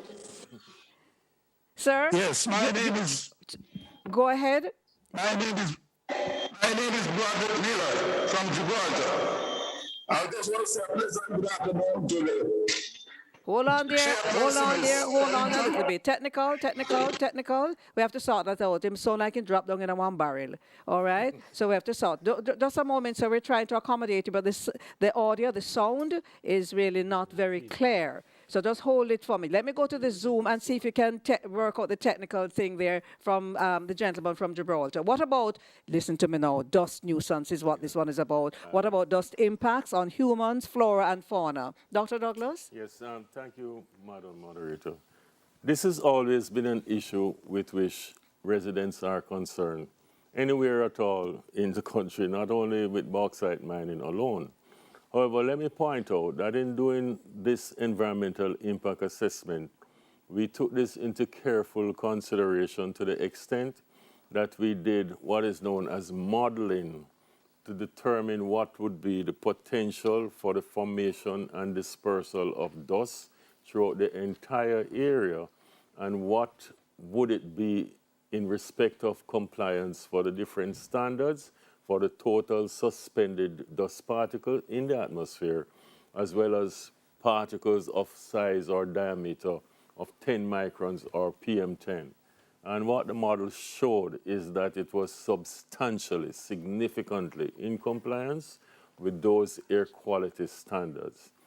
In addition to that, NEPA asked us that we do baseline measurements in the area, and so we had to put out several instruments, high volume samplers and microvol samplers at different points which would form the so-called receptors. So the science was done? Yes, where the science was done. And these receptors are the humans possibility, plant possibility, and also the fauna or animals.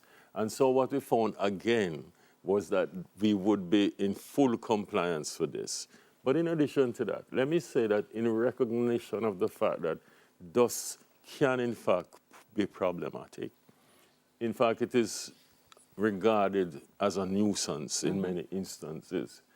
The company has always developed what is known as a dust suppression regime.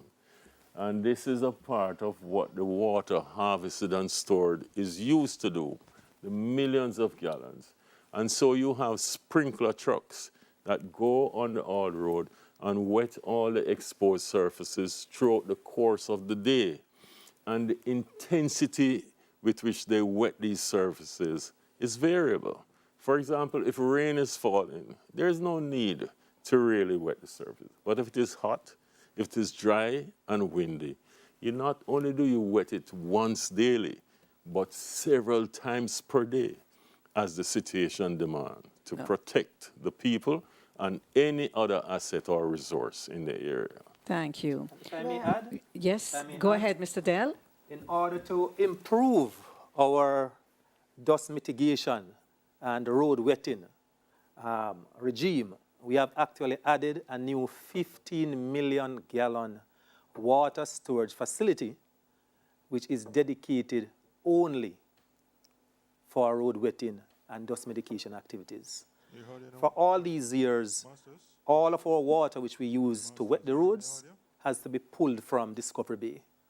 We have developed and have commissioned into service over the last month or two a brand new facility so that there can't be any difficulties with getting water to wet the roads. So where is the facility located? It's located at a location called Beltier, about a mile or so up from our Water Valley location. It's good to know that.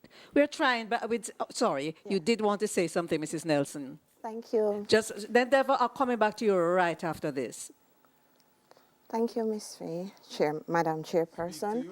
But in addition to Delroy Dell's point is that we are guided by what we call our air quality license that is issued, and this license really conditions general and specific to our operation.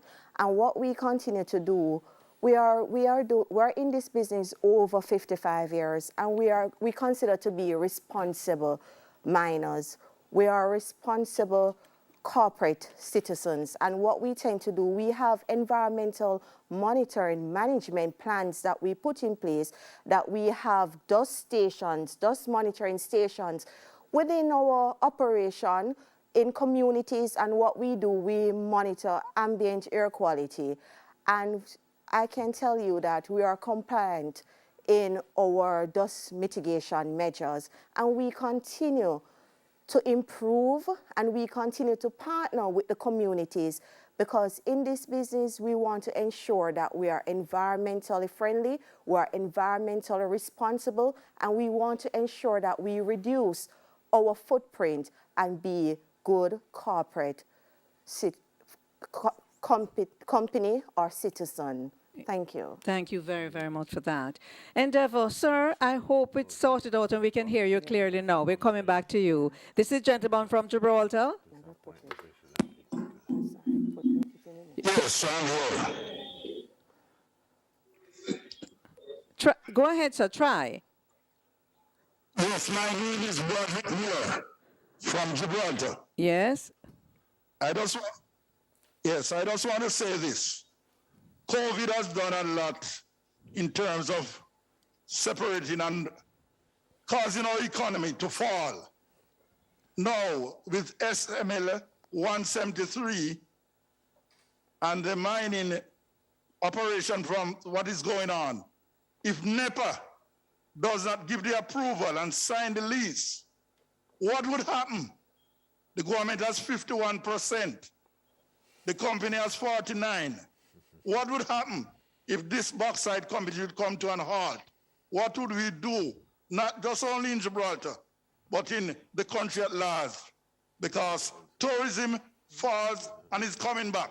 So if we don't get the mining to go ahead, what would the government and Noranda would do? Give us an answer, please.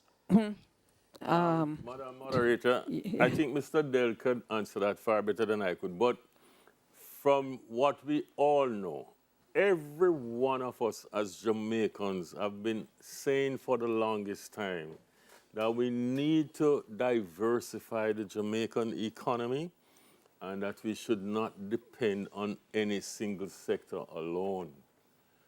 We have seen where bauxite itself, alumina, was the #1 performer in the Jamaican economy for many years. And then it was overtaken by tourism, and that has grown and increased the diversity. We have seen where agriculture held pride of place, and that has now declined and is no longer making the same level of contribution as it used to in the past. We recognize the potential for it to recover and again contribute in the future. But the long and short of this is that while tourism has been seriously impacted by COVID-19, which is now coming up to 2 years since it has been with us. And no end in sight just yet. No ready end in sight, and if you've been following what's going on globally, Europe has been having serious problems reported in the last 4 or 5 days. And North America as well, Madam Chair. So let me just say that during this time, the bauxite alumina industry has been one that has been performing outstandingly and continue to support the economy substantially. And if we did not have it, we would simply decline further and further to negative growth as we have been experiencing because of the impact of this COVID-19. And let me say, bauxite is an export commodity. It earns foreign exchange for the country. It is valuable and has been stated variously. The applications to the government budget, recurrent and capital, is enormous, and we need it to sustain the economy and our people. So the gentleman's question is critically important. Besides, he spoke about the jobs, the employment opportunities, and Mr. Dell spoke about the tremendous contribution, over 3,000 odd jobs.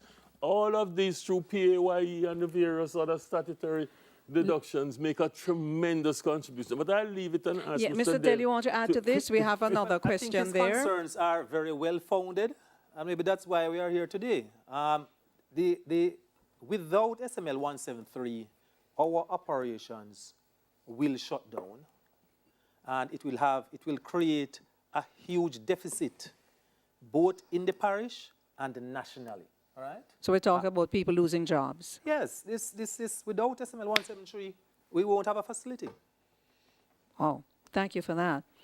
From YouTube, what shall we do when we mine, listen up now friends, what shall we do when we mine all the soil, disturb habitats for species that are vital to our existence and our children's children? That is, Madam Chairman, an excellent question. It is an excellent question, and the company is more than aware and cognizant of this. And that is why they say they are becoming increasingly greener and greener in their approach. This is why reclamation and rehabilitation is so important, because you cannot just simply mine or extract bauxite and leave it alone. You must reclaim, as was pointed out by Mrs. Nelson, and you must rehabilitate, and you must ensure that you have activities which can be sustained almost in perpetuity after you have done your mining, so that you can have your cattle rearing, you know, whether it's beef, whether it's dairy, and you can have your agricultural activities, and you can have all the amenities and facilities that you need for education. In respect of habitats, which is a critically important point, we have stressed during the course of the presentation that 18% of the total modified SML 173 will be disturbed, and that is not forested area, which hosts the greatest and highest level of biodiversity. It is mainly grassland. And what we have found from the various practices over the years is that when you rehabilitate using best methods and practices, you create a situation in which you have a better performance of the grass cover and the diversity than what you had before. So the biomass is greater and the diversity of animals which existed there is greater. All right. And its contribution is even greater than before. So yes, there are some short-term things, impacts, but if you manage this very well, then you can get benefits which even superseded what existed before you did. Thanks, Dr. Douglas. We want to go to Ulster Spring now. They're waiting patiently. So let's head over to Ulster Spring. You have a question over there? Yes, I'm seeing a gentleman. Please go ahead, sir, and thank you for joining, and thanks for your patience. On Environmental Agency. Let me use my 60 seconds quickly by saying to Delroy and Conrad Douglas and the lady beside you, Delroy, you've really done a very good job, and I think wherever Mr. Mark Hansen, the new owner of and CEO of Concord Resources, is sitting tonight, he would be very impressed with you, especially with the backdrop that's behind me, to literally give Noranda and the Noranda Jamaica Bauxite partners to a push. Let me go to Basil Fernandez, because Basil, as a retired person, you would maybe have not recognized from reading the EIA that this particular iteration of it has left out maps of water resources and dyes that show where the water going to Dornoch Head comes from. And I think I would want to refer you to that and ask Conrad, why was it left off of this iteration and you put fault lines in place of that map which Mr. shows Morgan? water flow? Let me see if I can get an answer for you. Who's that, Mr. Dixon? Oh, Mr. Dixon. Ah, yes, of course. Let me go back to the response you gave a while ago to Conrad and the lady in white. All right, Mr. The fact is that when you remove soil from a pit, Mr. Dixon, just can you hold a moment so we can, please ask the producer on location to just tell him to hold a moment so that we can address the question. Could you just do that? Please ask the producer on location to ask him to hold a moment so the question can be addressed. Mr. Fernandez? Before Mr. Fernandez, though, Mr. Dixon? Go ahead. Are you hearing? Yes, go ahead. It's good. It's good to see you again, and it is good that we continue to engage in this dialogue. We have been doing this with you from the very outset. As you know, we have visited you and other stakeholders in your communities, and we have sat and spoken with you. Firstly, let me point out that the groundwater flows which were requested by the Water Resources Authority have in fact been placed on the map. I do not know which map you're looking at, but this was requested and it has in fact been done. So I will just hand over to Mr. Fernandez to answer the rest of the question. Because as I said from the very outset, we were requested to and engage in extensive and exhaustive discussions with the Water Resources Authority in order to resolve Mr. a number of questions. Mr. Fernandez. In fact, the original dye tracing exercise that was carried out by Smith and Smart from Bristol University in the 1970s proved the connection between certain rivers in the southern part of the Senton Mountains to the Rio Bueno. The work done by the Water Resources Authority, which basically was a continuation of programs that I had started before I left WRA, and which I had 2 people trained in dye tracing exercise, was carried out, but the report was only an internal report. It was not released to the public. And in fact, we were unaware that that work was carried out by the Water Resources Authority. That report was subsequently released, and the map was included inside of the reports. And in fact, there is a separate report that sets out all of this right now. And we are aware of where the water comes from and the direct linkage between Cave River and other rivers, Low River and stuff, in terms of the Rio Bueno. One thing is clear is that we don't know the passage it takes, but there is a link between both. Whether it goes a circuitous route or it goes directly, you don't know, because conduits that carry the water underground are not straight, are not continuous, and we don't know the path that it goes. We don't know whether it goes to the west of, to the left, to the right, or straight through the center of the SML. We don't know.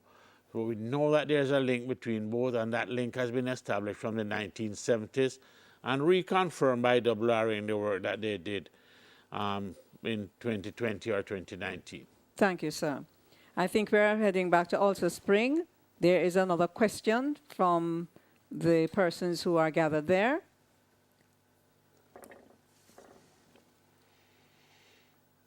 Conrad Foster from Alta Spring is a farmer. What I want to know is that since we are the people of the cockpit country, does we have a right that we can choose whether the mining took place, yes or no, since as we will be the people, that it will have a negative impact on us for generations to come? 125 years, more than 25. Okay. All right, who's going to take that? Yeah, the question really is, do the people have a right to make their decision, to contribute their decision, which is why one of the reasons why we're having this meeting. Yes, So, exactly, right. Yes, go ahead. So, thanks, Madam Yes. Moderator. Sir, your question is one that must be raised from time to time. This is why we have these stakeholder consultations, and this is why I mentioned on the outset that we had 4 voluntary stakeholder consultations, and we also had several focus group consultations in which we came and met with special stakeholders such as Mr. Dixon, such as JET, and several others throughout the entire process. What we said at the very outset, and I want to stress this, is that the inputs that you make in the process are invaluable, they are important. And this is universal best practice, and they must be taken into account. And this is what we have been doing throughout the entire process. So we are not ignoring you or sidestepping anything that you have said.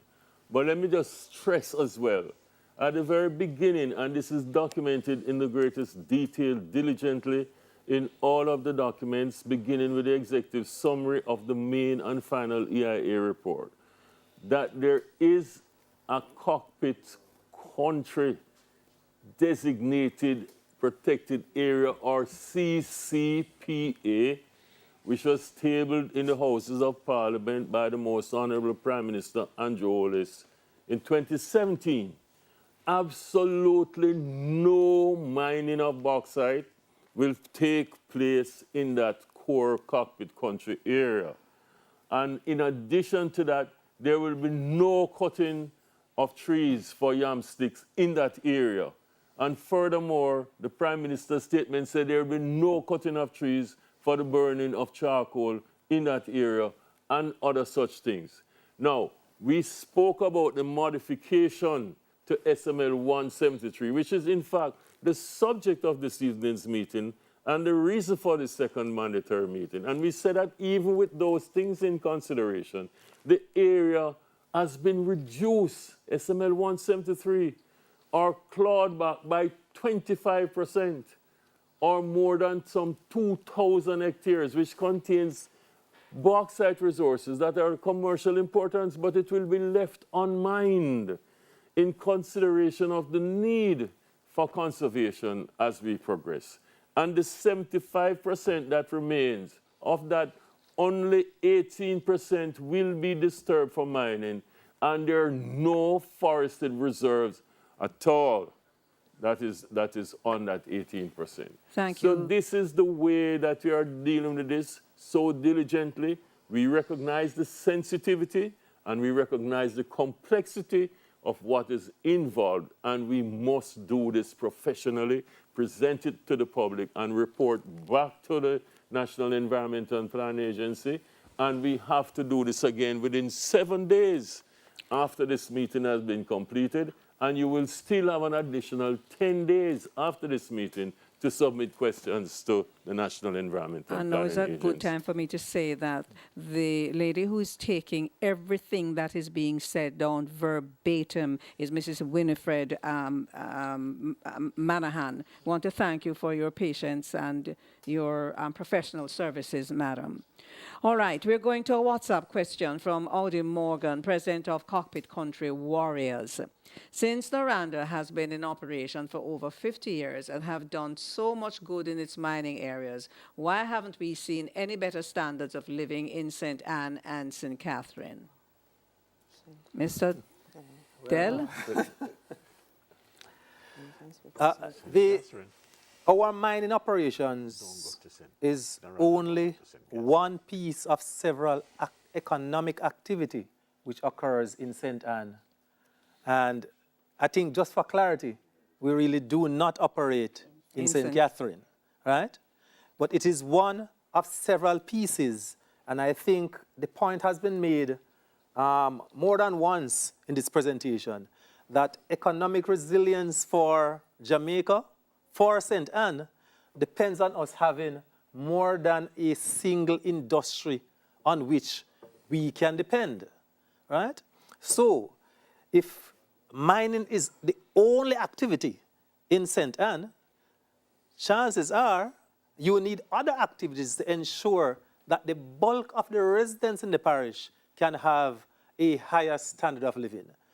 Bauxite mining is just one of several activities which possibly need to be either expanded or maintained to ensure that the economy, the people of the parish do well.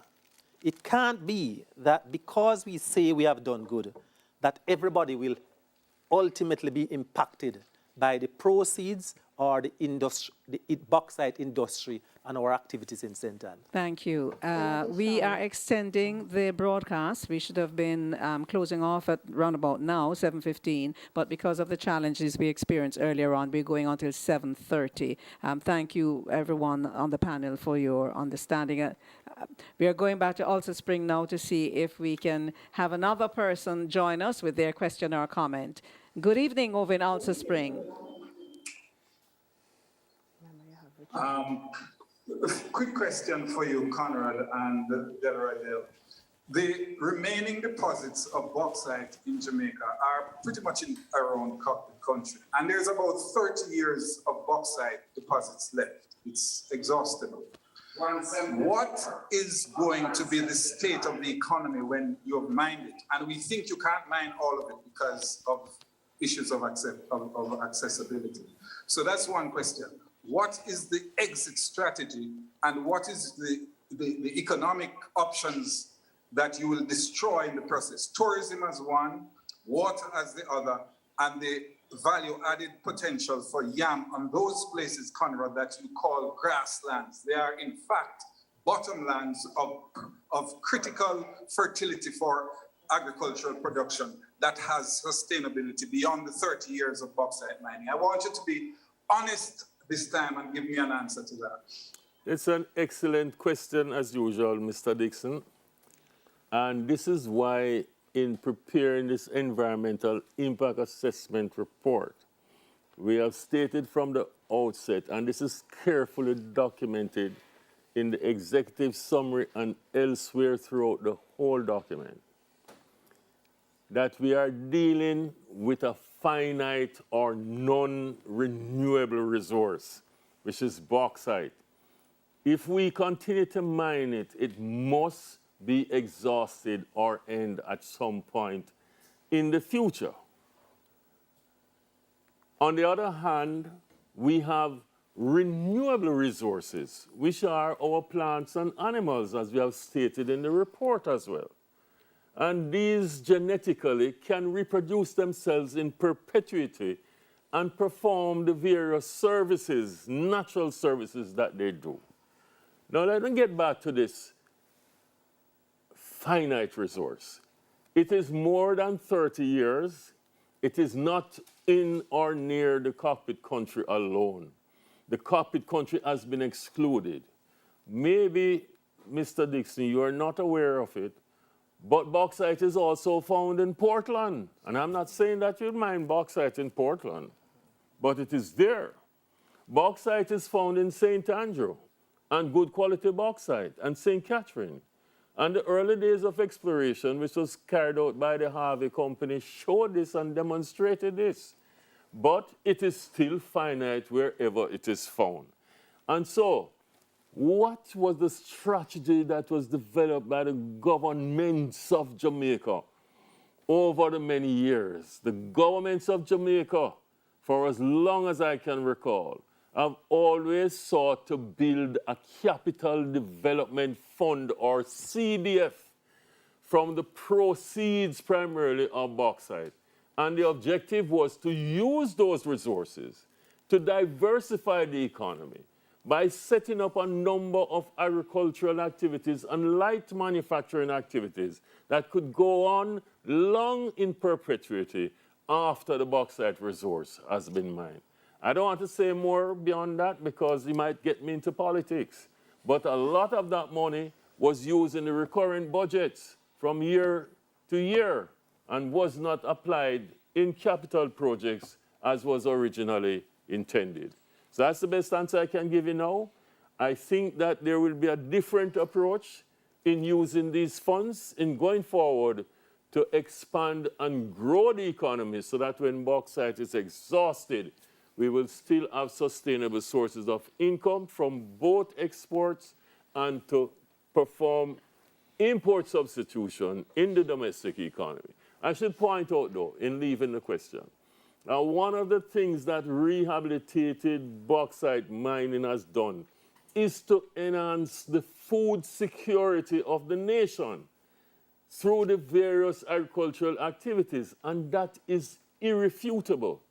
And you and I can discuss that separately at another time when you have time and so on. And as you know, you and I can always get together by phone or meet and discuss these matters. I think we're going to hear from Mrs. Donna Howe, Managing Director, Jamaica Bauxite Mining Limited. She wants to have an input. Thank you, Madam Moderator. And in extension to that question, as the 51% government entity and interest in this and under the new holdings, it's in our interest to work with Noranda to initiate more projects, community projects, and there to be more interest of their spending in projects and community projects and making awareness for the holistic nation and the development of St. Anne's the parish. So we'll continue those endeavours and we'll support Noranda in that initiative to do that. Thank you.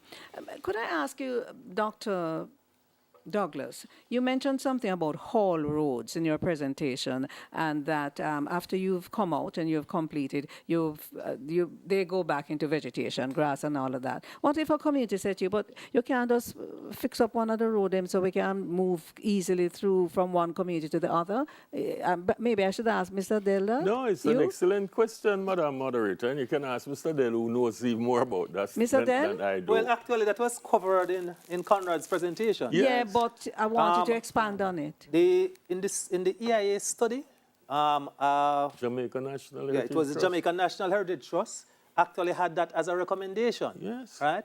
That in the cases where a road could be of strategic value to a community or communities, that they would want to maybe make some representation. The community would make the representation. Right?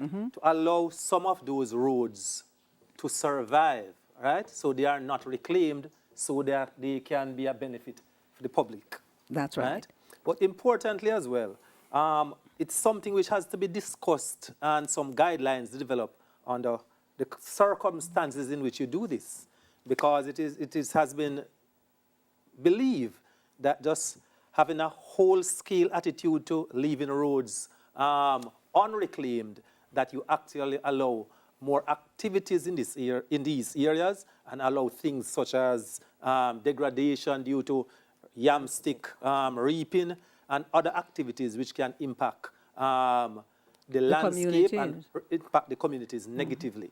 So it's something which would need discussion and guidelines developed as to when and where you would take that specific approach. All right, I want to take a question from Ulster Spring. We have just 7 minutes left. Ulster Spring? Can we go into, them sound as if they're having quite a meeting down there. Could you bring up Ulster Spring for us, please? Yes, Dane Lynch is the name. Could you say the name again for us? 2 hours listening to this very Dane Lynch is the name, and I've been sitting. I'm from Dalton. Where are you from? Go ahead, sir. Go ahead. Time is going. Dane Lynch is the name, and I'm here. I've been sitting here for the past 2 hours, and I've been listening to this very intriguing conversation. But I've been greeted with tensions in the room from people with various agendas I don't know. Right? But my only concern was basically if mining was going to be done in the cockpit country, and based on what I've heard here, it is quite frank that no such thing will be happening. No, it's a lie. Hold on. It's a lie. Allow him to speak. Allow him to speak. Listen. Wait until you get your turn at the mic.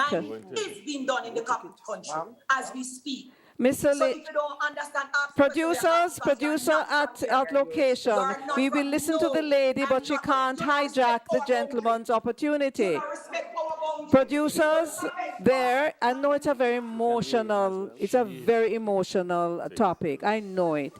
But we can't allow her to hijack what the gentleman is saying. Please tell her that I'm willing to come to her after this. Just allow, I think his name is Mr. Lynch. Would you like to address that? Yes, I think the gentleman is quite perceptive.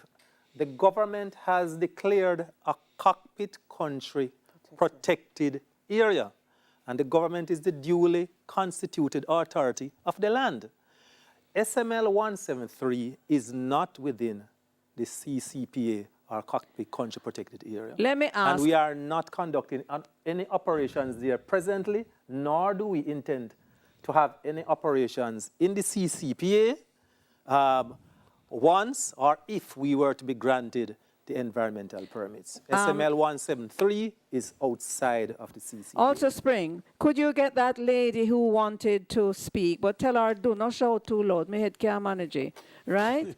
Just ask the lady, because we want to give everybody an opportunity. Let me hear what she has to say. Just ask her to come to the microphone, please. She not there. But she was there just now. Come on, come to the microphone, my sister. Come to the microphone. I want to hear what you have to say. Bring her up for me. Bring up the picture, please. From Albert's own. Wait. The surrounding communities. Come out here, so you not come from here. You not come from Trelawny. And at that, me say, come out here and Trelawny you not come from. I'm serious about it. Let me talk. Sir, ma'am, you have a minute because we have to close off at 7:30. Him not come from here. Producer on location. All right, good. Well, I'm sorry. I really wanted to hear what she has to say because we have to be able to allow everyone with a perspective and understanding. But if when you get the opportunity, then we're going to quarrel and fight, it's not going to work. It is not going to, but Elo, it's a very emotional something, this, you know. Of course. Very emotional. Mr. Fernandez, you look as if you wanted to say a quick, we give you 30 seconds. I just heard Mr. Dixon say something about after destruction of water. Bauxite has been mined in Jamaica since 1950s, primarily a lot on the south coast of Jamaica.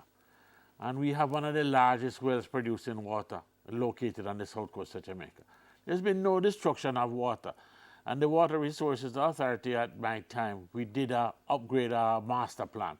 And it shows that there is quite a bit of water that is still available. And we have not seen any destruction of any water. Rivers continue to flow.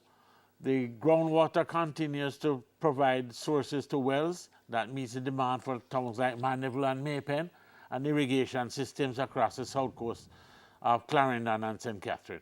So I don't think that there's going to be any destruction of water caused by the mining, which has not been caused by mining on the south coast of Jamaica. There's no reason for it to happen on the north coast of Jamaica. Thank you, Mr. Fernandez. I have a minute and a half, and let me just read this quickly. Have there been any studies to show the biodiversity, ecosystem function, and services of rehabilitated pits in Jamaica? Any studies? Yes, Madam Moderator. There has been some studies, but there is scope for more studies. And let me admit this from the outset. So what we have been doing of late is to use what takes place on rehabilitated lands and compare it with those areas that have been mined and not yet fully rehabilitated. And what we have found is that in the case of the rehabilitated lands, as I mentioned earlier on, the performance in terms of biodiversity is better. The amount of coverage of plants and the functions that they naturally perform, such as air cleansing, etc., and photosynthesis, etc., in the hydrological cycle and so on, soil nutrients and so forth, has been greater from what we have made from the preliminary observations. And furthermore, the number of habitats have been increased, the biomass has been increased, and the diversity of animals in the rehabilitated area has also been increased. But, as I said, and it's important, it's an area in which more study needs to be done. Yes. Mrs. Nelson, Mrs. Sharida Nelson. Thank you very much. In addition to Dr. Douglas' point, we need to also highlight the fact that part of the Noranda's environmental management monitoring program is that we have what we call relocation and removal of sensitive species. So before we start any mining activity, before we start to clear any land, we go in and we develop a training and we train individuals and we remove or relocate sensitive species, and we have what we call a plant nursery. So in the rehabilitation process, we tend to relocate those species back into the environment, and that is very important to note. But also, in addition, is that our port in Discovery Bay is actually located in what we call a fish sanctuary, and that is the Discovery Bay Fish Sanctuary. And to be very honest, is that the University of the West Indies Marine Lab is also located in close proximity to our port, and they conduct what you call routine water quality monitoring. And their results, which is also in the public domain, you can also go and read that as well, is that the water quality within our port location is very good and within standard. And in addition, we have also had what we call an artificial reef within that location, which is doing quite well. We actually turn it over to the Discovery Bay Marine Lab, where we actually see the number of fish species, various species, actually increase within that fish sanctuary. And that is to tell us about the environmental sustainability and partnership with even the Marine Lab that we carry out throughout our number of, what I would say, community and environmental initiative with the company and the mining operations. Thank you, Mrs. Nelson. I've been given 3 more minutes here because now 7:32, we have to finish at 7:35. Retreat. I'm told that I must come over to you and I should not retreat. Yes, go ahead, please. Good evening, Dr. Ellington and members of the panel. I am Norda Thompson. I am a resident in Alexandria, Southwest St. Anne, and I'm also the PMP councillor candidate. I'm here in retreat. Now, Dr. Douglas, I realize, spoke about haul roads. But my question is, haul road trucks, what suggestion or recommendation does he have for those trucks? Because they keep on using the public road, which adds to the nuisance of dust and also the damaging of the roads. So what suggestion or recommendation he has for that in order to help us with the poor road condition which the haul truck are adding All to right. this Let me have them problem answer, in Ms. Norda. my division where the mining is clearly, he would be familiar with Alexandra. All right. And I also have a recommendation. Yes? Can members of the Noranda team help us with portable water, since we have that major problem of dust nuisance, especially where the mining area is in Water Valley, where I reside, Alexandria. All right. Let me get some answers for you. Take the last one first. Can you help with portable water? Yeah, we do help with portable water. Contact can be made with our PR team or group in the mines, and we do have contractors who the only thing they do is to take water, portable water, to community members, institutions such as schools, hospital. So this is a Water Valley community I think she's speaking about. Yes. So you're going that to... is where it is hauled from. Yeah, so right? Mrs. Nelson, make a note of that. Right, so help is available. Yes. For distribution of water. No, they truck them on the main road now. Well, I am very disappointed to hear that that's happening. That's not supposed to happen. What we have done is that increasingly, not all of the truck fleet, because we are not involved in all of our mining activities is currently outsourced. And the trucks, we have no trucks which belong to us anymore. What we have increasingly been doing is require that the trucks are stationed at specific locations, truck yards, and they are not fitted with registration plates to allow them to drive on the public roads. I would like to implore Miss Nordia, that if she sees that happening, it needs to be reported to us so that action You have a number you can share right now? Yes. You share a telephone number so it's easy access for how them can reach you. The office number. Which one? 973-22. Just go ahead. 973 2223. So that's 973-2223. So Ms. Nadia, they are asking for your assistance. If you ever see this, you are to get in touch with them, because what I'm hearing them say is that it shouldn't be happening. No. All right. Ladies and gentlemen, thank you for joining us this evening for this subsequent mixed virtual public meeting. And you're being reminded that while the time may not have allowed for all the questions to be posed or answers in this live meeting given, all questions and comments received have been recorded. Once again, Mrs. Winifred Manahan, thank you so much. And we are going to record from all media platforms, and everything will be addressed and included in the verbatim records, which is what is happening here of this meeting, which must be submitted to NEPA within 7 days of this meeting. Further, you are allowed an additional 10 days to submit questions. So in addition to you can take 10 days, within 10 days to submit your questions to the National Environment Planning Agency via electronic media. Their email, applications@nepa.gov.jm, applications@nepa.gov.jm, or you take the letter or send it to 10 Caledonia Avenue, Kingston 5, right? All questions received will be submitted to the environmental consultant, and responses must be provided by them and submitted to the National Environment and Planning Agency. Remember that the final environmental impact assessment report and its companion documents may be accessed at the following locations: National Environment and Planning Agency's Documentation Center at 11 Caledonia Avenue, Kingston 5. In St. Anne, Gibraltar All-Age Infant School, Madras Primary School, Discovery Bay Police Station. In Trelawny, also Spring Police Station, Alberton Police Station, and Sawyer's Post Office. Or electronically, you can go to the NEPA website. That is www.nepa.gov.jm. You can also get them from Conrad Douglas Associates Limited website, which is www.cdaestech.com.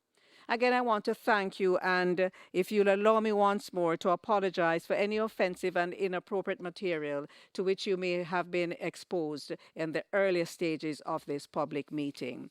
Thank you so very much for your participation, and remember, COVID still a keep, so please observe the protocols. Have a good night. Walk good. To the team here, thank you.